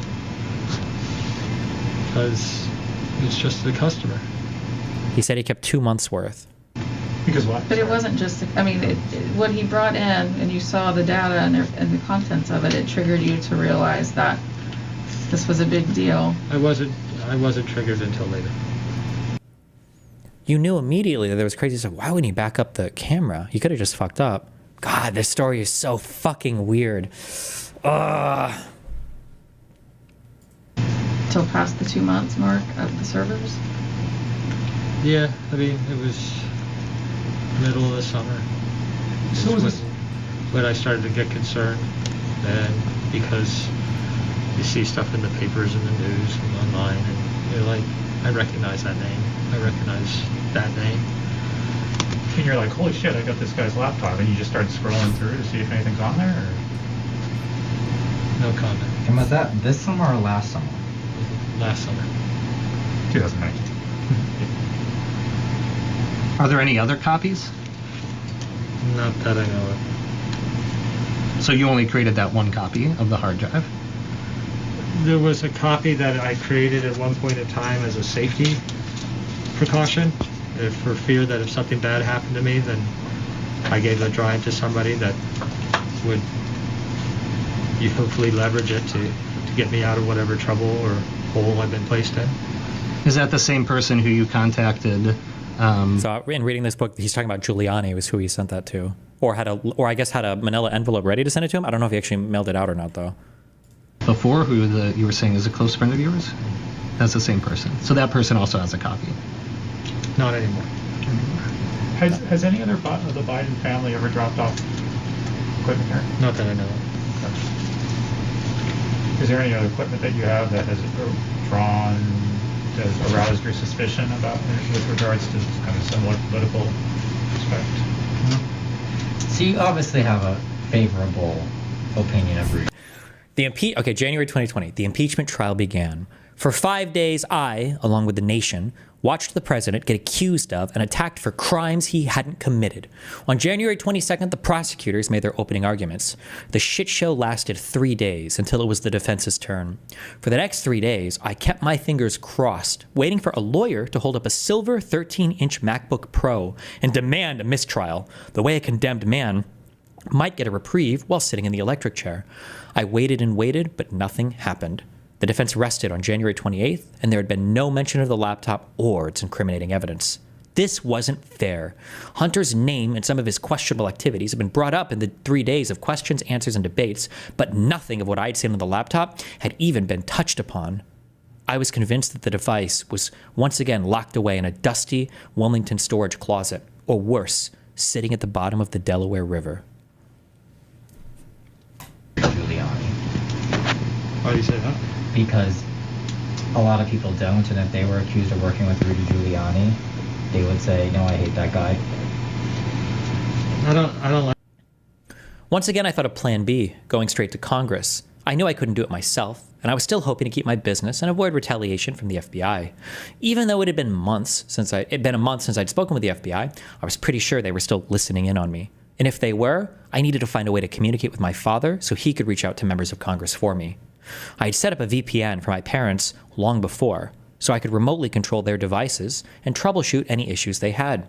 I texted my father with a little back and forth and got him connected to it. Once we had a secure and encrypted connection, I took control of his screen and initiated a FaceTime call. I then proceeded to fill him in on every red flag I'd encountered. Every thinly veiled threat issued, culminating with the laptop's lack of participation in the impeachment trial. I explained my plan, and he suggested approaching my uncle Ron, a retired Air Force colonel like my father. Like hate. I don't like that guy. I'm not that type. He doesn't tell the truth. I'm not built that way.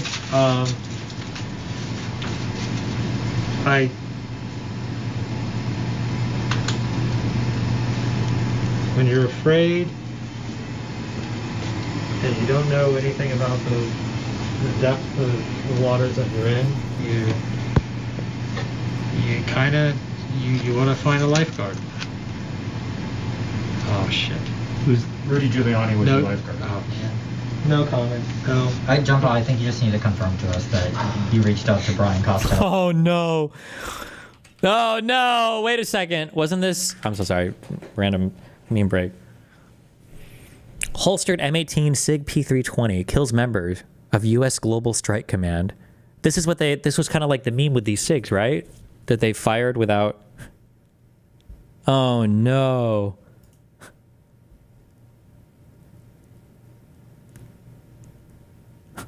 Rip. Uh-oh. A security forces desk sergeant took off his Safari Land holster with the M18 pistol still inside by unlocking the QLS fork and placing it on a table. The pistol went off while still in the holster, hitting the sergeant in the chest and killing him. How unlucky do you have to be? Holy shit.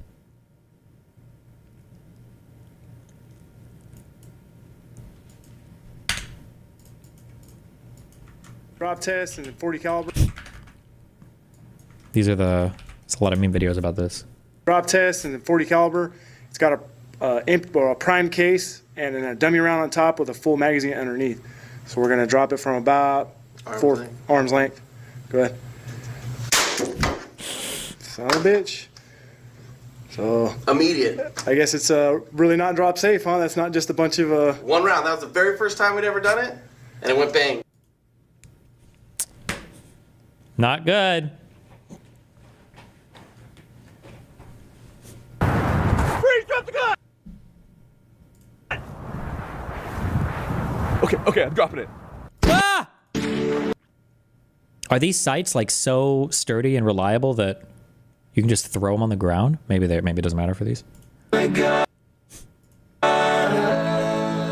you shot me in the. My God. Or Brian Costello, the lawyer for Rudy Giuliani, reached out to you. It needs to be one or the other. Does it have to be? Yes. Why? Wait. Brian Costello or. Oh shit. Who's Rudy Giuliani was No. your lifeguard? Oh, no comment. No. I jumped on. I think you just need to confirm to us that you reached out to Brian Costello or Brian Costello, the lawyer for Rudy Giuliani, reached out to you. It needs to be one or the other. Does it have to be? Yes. Why? Because that's the truth, and you've been so honest, and I think. But if I say no comment, it's like No.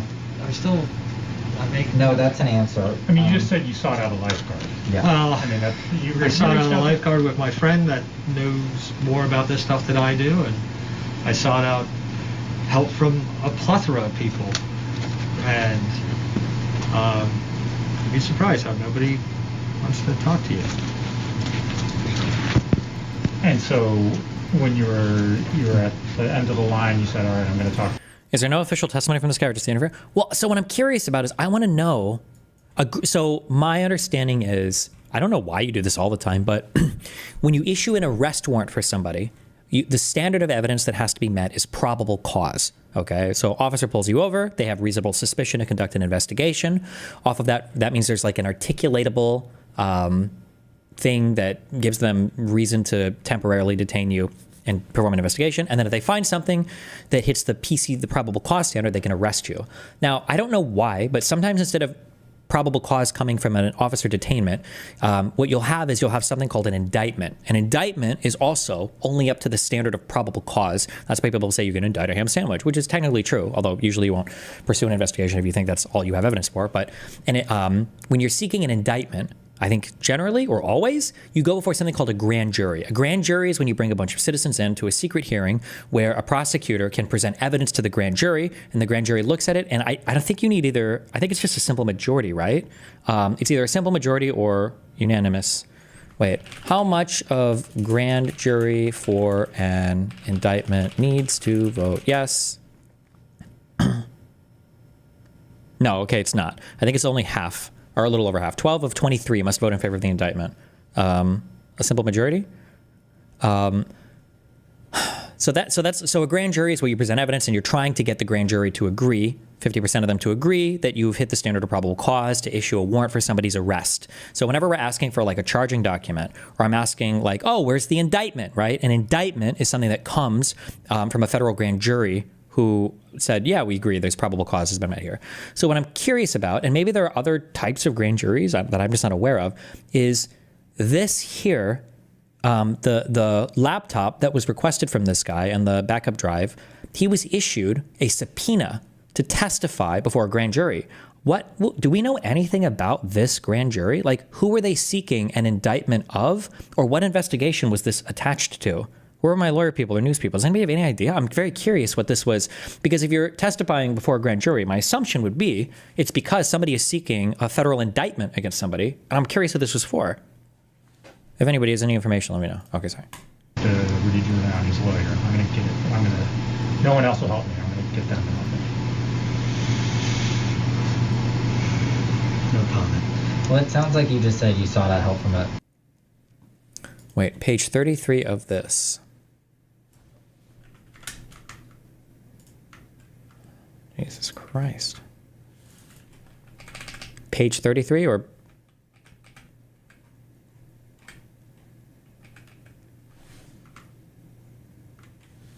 Oh, this is much higher resolution, but is this going to tell us page 63 in his book as well?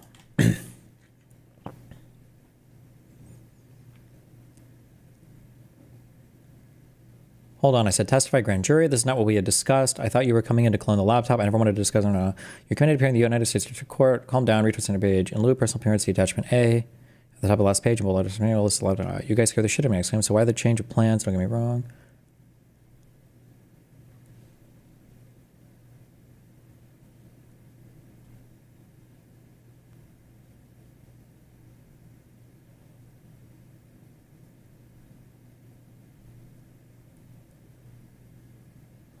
Oh, so he says he did give them the laptop here. What was the date for this? Oh, this was December 9th, 2019.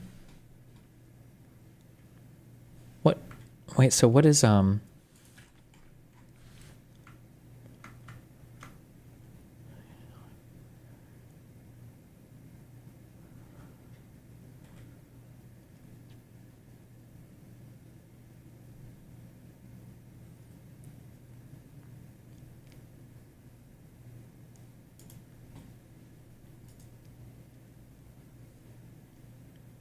So this was the guy that picked the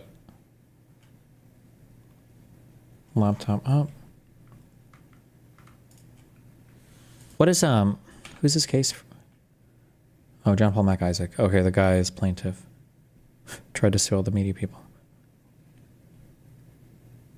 I'm just so curious what this, I wish I knew what this grand jury was for. Maybe it's not announced? Okay, sorry, we gotta finish this. Several people. And so there was an intermediary between you, someone, and Rudy Giuliani team. No comment on that part, but I made, oh shit. I mean, you're exactly right. A lifeguard. I needed help.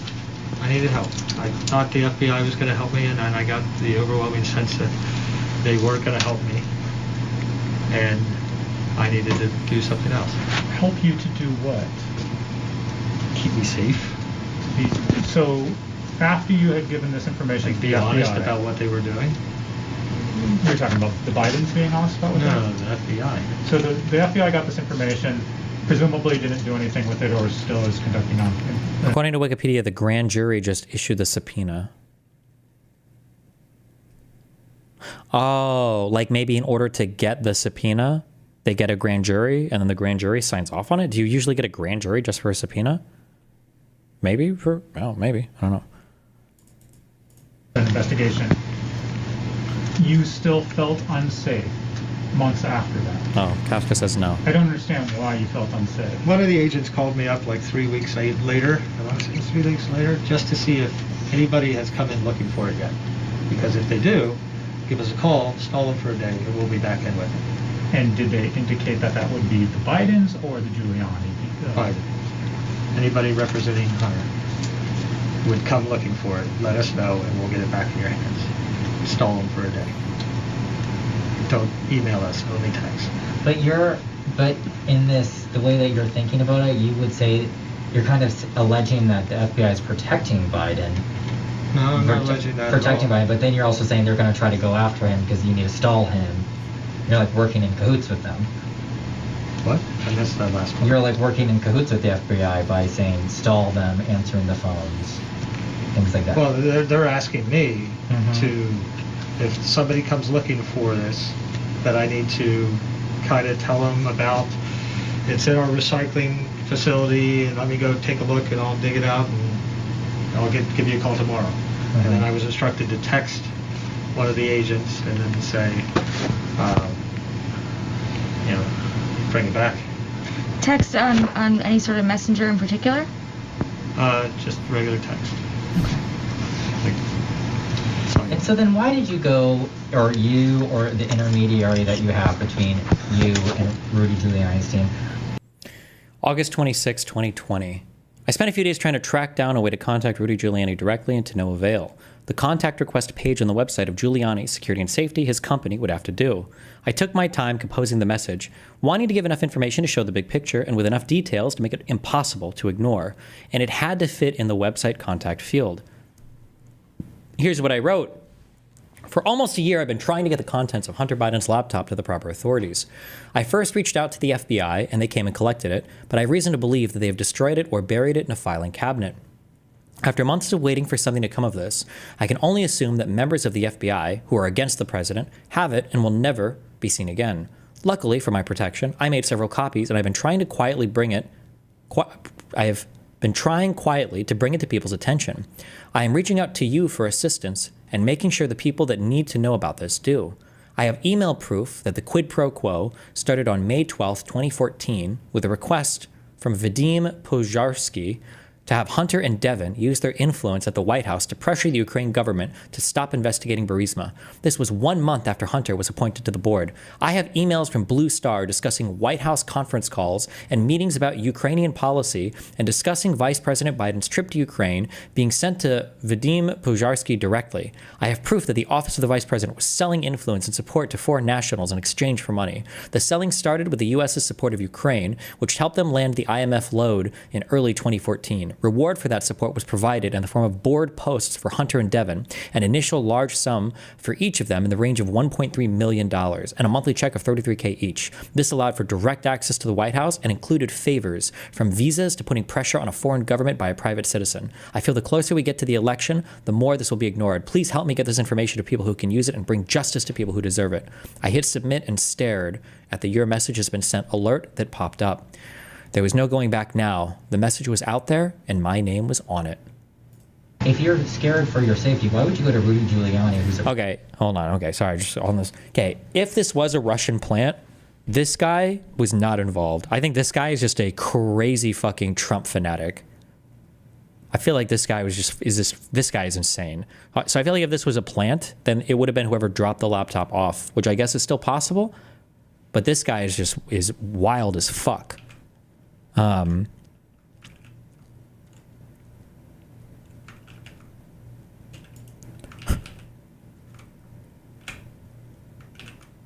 People are saying did he post this on his channel? December 15th, 2020.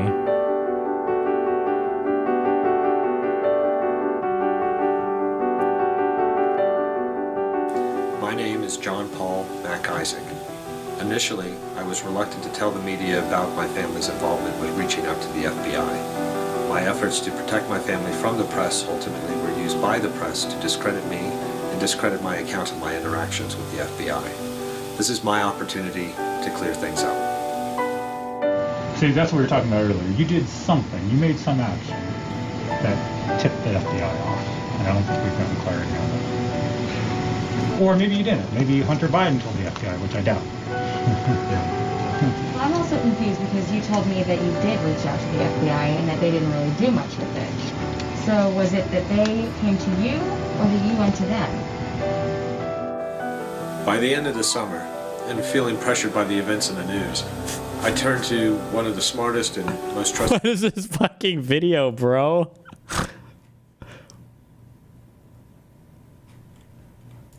...people I know. My dad. My father. During a return trip from a gunship reunion in Salt Lake City, I had ample time to explain to my father what I had seen and voice my concerns. We decided that the best course of action was to contact the FBI and persuade them to collect the abandoned equipment and provide some level of security should someone come looking for it. We decided, out of an abundance of caution, that my father would reach out to the FBI through their Albuquerque, New Mexico field office, and hopefully get a feeling of how receptive they would be to helping us. So on October 9th, 2019, my father walked into the FBI office in Albuquerque, New Mexico, and spoke to an agent. This is when my father, a retired colonel of 30 years in the United States Air Force, described to me the most humiliating experience of his entire life. My father spoke to an agent that refused to give his name. Oh. Then that agent... This was in the book.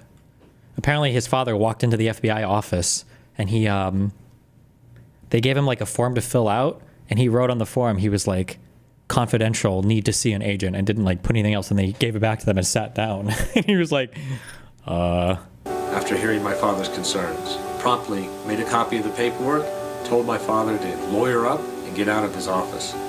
Defeated, my father and I spent the next 3 weeks wondering what we were going to do. And then on November 1st, my father received a phone call.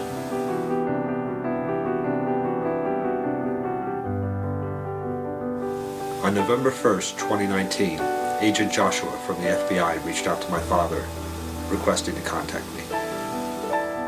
My father collected his contact information and passed it on to me. A quick Google search revealed that Agent Joshua had been making a name for himself, busting child predators. I instantly trusted and respected Agent Joshua and instructed my father to pass along my contact information.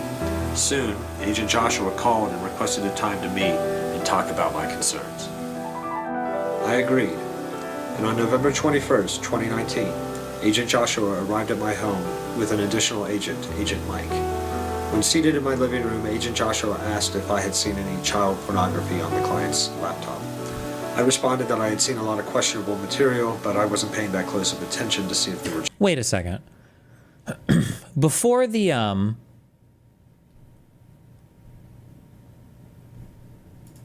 before the laptop story and everything, was anybody talking about like the Burisma Hunter Biden stuff, or did that all come from the laptop? Because if nobody was, this guy literally spun this entire conspiracy theory out from going through hundreds of gigabytes of files. They must have been talking about it before, right? I feel like I heard about it before. It must have been something before about it. Children involved. But it was a concern based on the personal and private nature of the material. When asked what I was concerned about, I told them it was the personal material as well as financial and political information that could be criminal or illegal and should be in the hands of the authorities.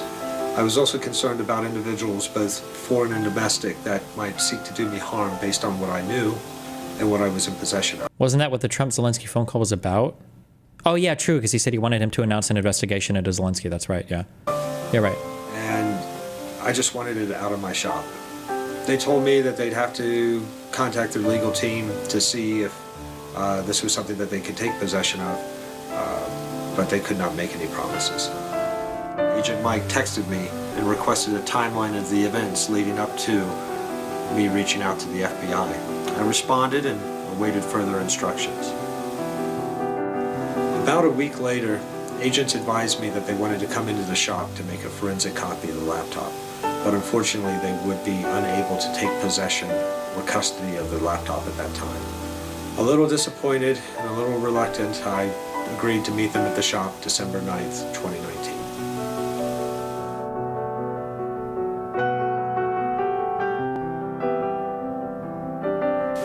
I first received a phone call in the morning at around 9:50 from Agent Mike, requesting that I text him the serial number of the hard drive that the client had abandoned. Both agents arrived at the shop at around 11 a.m. Agent Joshua immediately handed me a subpoena commanding me to appear before a grand jury. A note in the middle of the first page stated, "In lieu of personal appearance, please see Attachment A." Attachment A included two items: the MacBook Pro with serial number and the external hard drive with the serial number that was requested an hour earlier. I was ecstatic. I was getting everything that I wanted. I was getting protection from the FBI. I felt safe. I finally was getting this abandoned laptop and its questionable data out of my shop. And if there was evidence there, then it was finally in the hands of proper authorities. For the first time in months, I was at ease. And I thought that this whole ordeal might finally be over.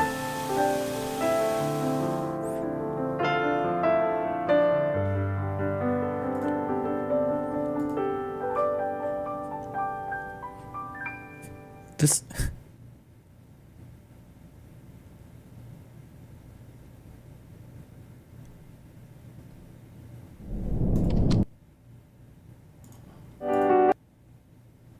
What else does he publish? The truth. It was him. The truth. Deaf ears. American blocked. Social media and the corrupt FBI. Bring that Mac back. MacBook Pro, 15-inch red. Oh my God, he's Louis Rossmann.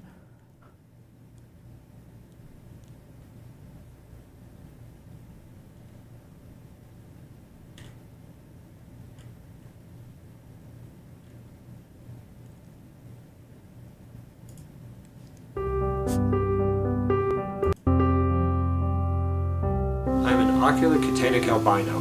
My vision is a direct relationship to my albinism. I have an operational vision of about 6 to 8 inches. I can see good enough to move around in a couple feet, but after that, it's mostly blurry shapes. Through the use of visual aids and larger screens, I've been professionally repairing Macintosh computers for over a quarter of a century. I think the issue for us is that the longer we don't understand these points, we're just going to keep showing up here and this is going to continue. And all we want to know is just the order of things, how they happened, so that we can get it right. And until then, you're going to continue to face these questions. Aren't going to portray what your true motivation was. And I'm just warning, like, I understand that's what your stance is now. You don't want to give us that information.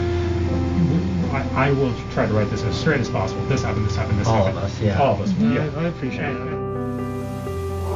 On October 14th, 2020, reporters ambushed me in my Wilmington repair shop, demanding that I confirm that it was really the client that had dropped off the laptop for service. Wait, let's finish this one real quick. Sorry. Private citizen. Is it because of his connection to President Trump? Or why was he the beacon of hope for you?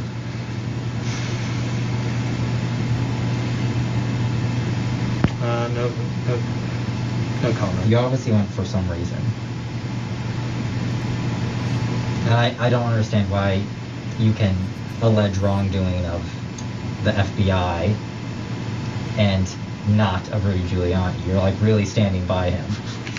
Well, I'm trying to say no comment on board of you. I mean, if that's the narrative that you want to push, that's fine. Well, what protection can he provide you? What? Rudy Giuliani. What? You were scared, so you go to him, and he protects you how? Well, I don't think I said that to that extent. Okay. Well, you're scared somehow. I've been a little afraid for over a year and a half. So then, but how does he assuage that fear? How does he protect you? I don't feel comfortable about talking about. And so you feel duped by him because he leaked it to the New York Post. No, I don't feel anything about that. You don't have any animus towards Brian Costello, the Rudy Giuliani lawyer who turned on the New York Post to this. No, I have no opinion on the matter. Okay. I mean, I prefer this outcome as opposed to getting shot jogging in the morning, but, you know, it's... Okay. So the fear is that if this had not come out, you would be shot to keep it. Somebody in the Biden camp would shoot you so that it would be. I don't think they would keep it from coming out. Take matters into their own hands like that. Okay, but I mean, what I'm saying is, why would it doesn't make sense, I guess is what I'm saying, because it was already in the FBI's hands. Mm-hmm. They would have had to have gone after all those FBI agents and knew about it, right? Like if they took you out of the picture, the hard drive is still there. It's going, like, you know, presumably there was a launch of some sort of FBI investigation. How would taking you out of the picture protect the Bidens from this information? That doesn't make sense to me.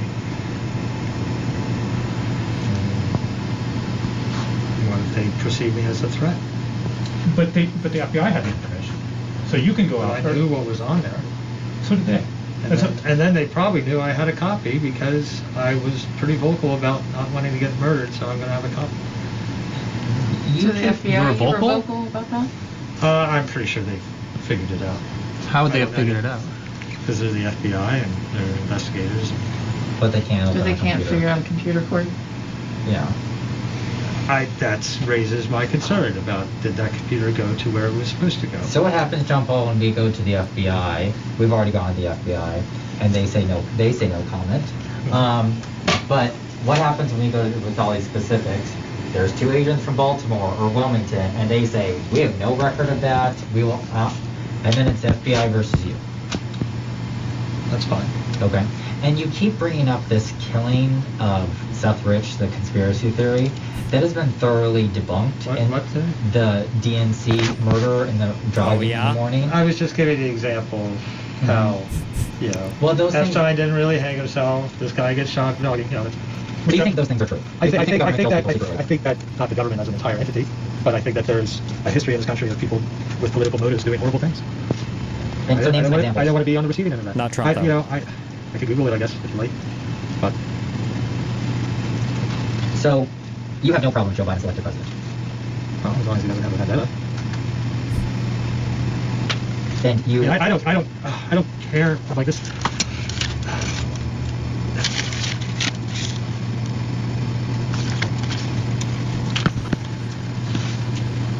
I don't know. I'm getting exhausted. Just one more thing. I mean, this story's going to Steve Jobs used to say that a lot. Yeah, I know. I understand. So this story's going to come out eventually.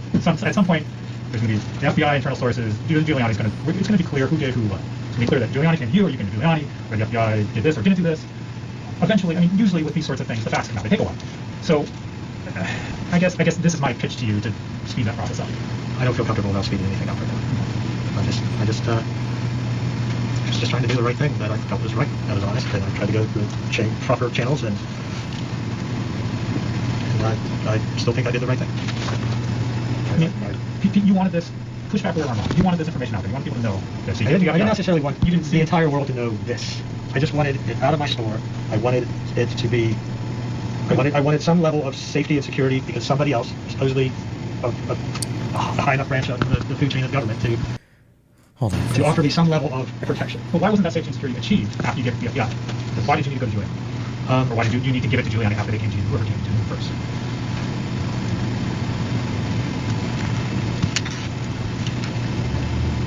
I don't feel comfortable about explaining the details that transpired between December 9th and beginning of September.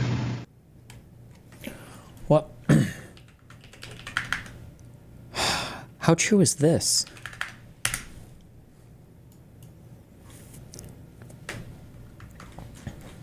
Former Giuliani associate raises questions about Hunter Biden's hard drive from hell. Salacious documents supposedly belonging to Hunter Biden were circulating in Ukraine in May of 2019.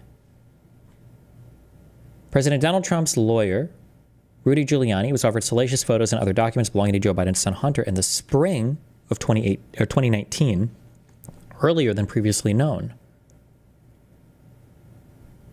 This claim was made by Lev Parnas, a Ukrainian-born businessman who was indicted last year on campaign finance charges. Did anything come from this? This is just a claim being made by him. Parnas, who collaborated with Giuliani on the former New York mayor's quest to find damaging information on the Bidens beginning in late 2018, now says that similar materials are being offered to Giuliani just weeks after Joe Biden launched his presidential run.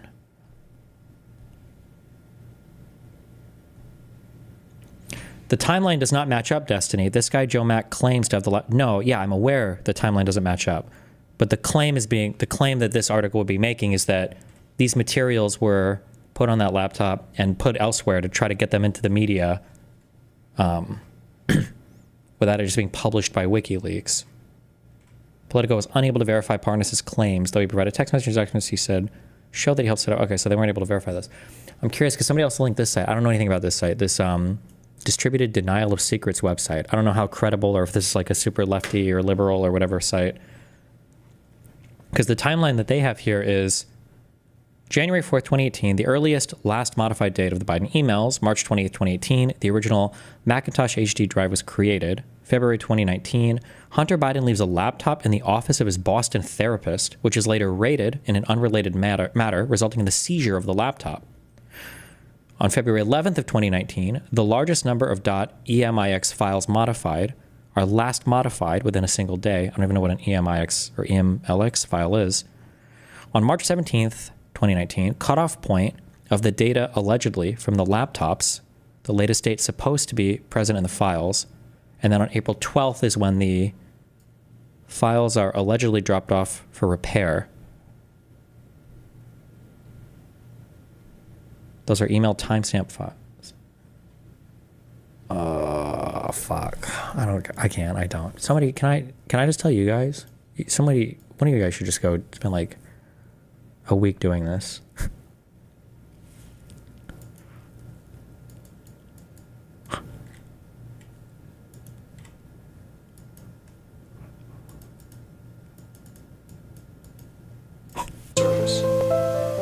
I was concerned that if I had told them I was 100% sure that the client was who he said he was, that they would ultimately see my cane or use my visual impairment to discredit me.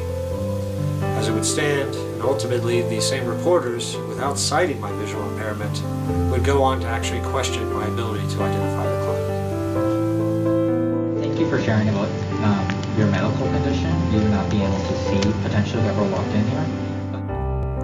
He seriously called it distributed denial of secrets instead of service. What the fuck? That's the name of the website, you fucking retard. DDoSsecrets.com. Distributed denial of secrets.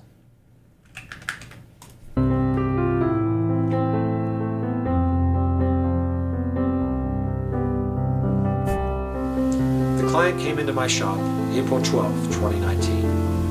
I'd never seen the client before, nor have I paid enough attention to the client to recognize him.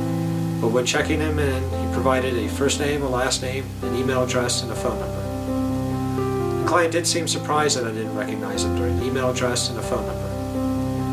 The client did seem surprised that I didn't recognize him during the check-in process, but I made a further connection when I noticed that one of the 3 MacBook Pros had a sticker that represented the client's deceased brother's foundation. But after checking in the machine and performing a data recovery, I am 100% sure that the person in those videos, photos, and other data that I was hired to recover is the same person that came into my shop and dropped off that machine. The copy of the driver's license signature, the other documents and bank statement signatures all match the signature on the check-in document. With the realization of who he was and what I had seen on that laptop, concern for my safety grew. I can't imagine a family that would be comfortable with that kind of information being in the hands of someone they didn't know, especially if that family is running for president of the United States.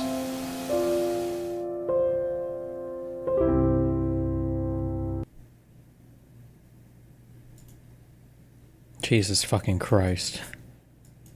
Get me the fuck out of here. Why did we do this today? We didn't even finish this.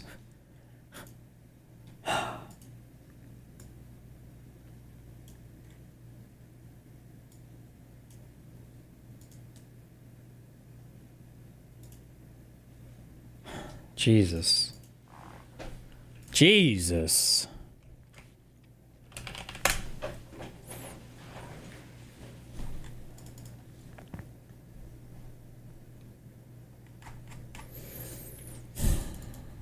Rep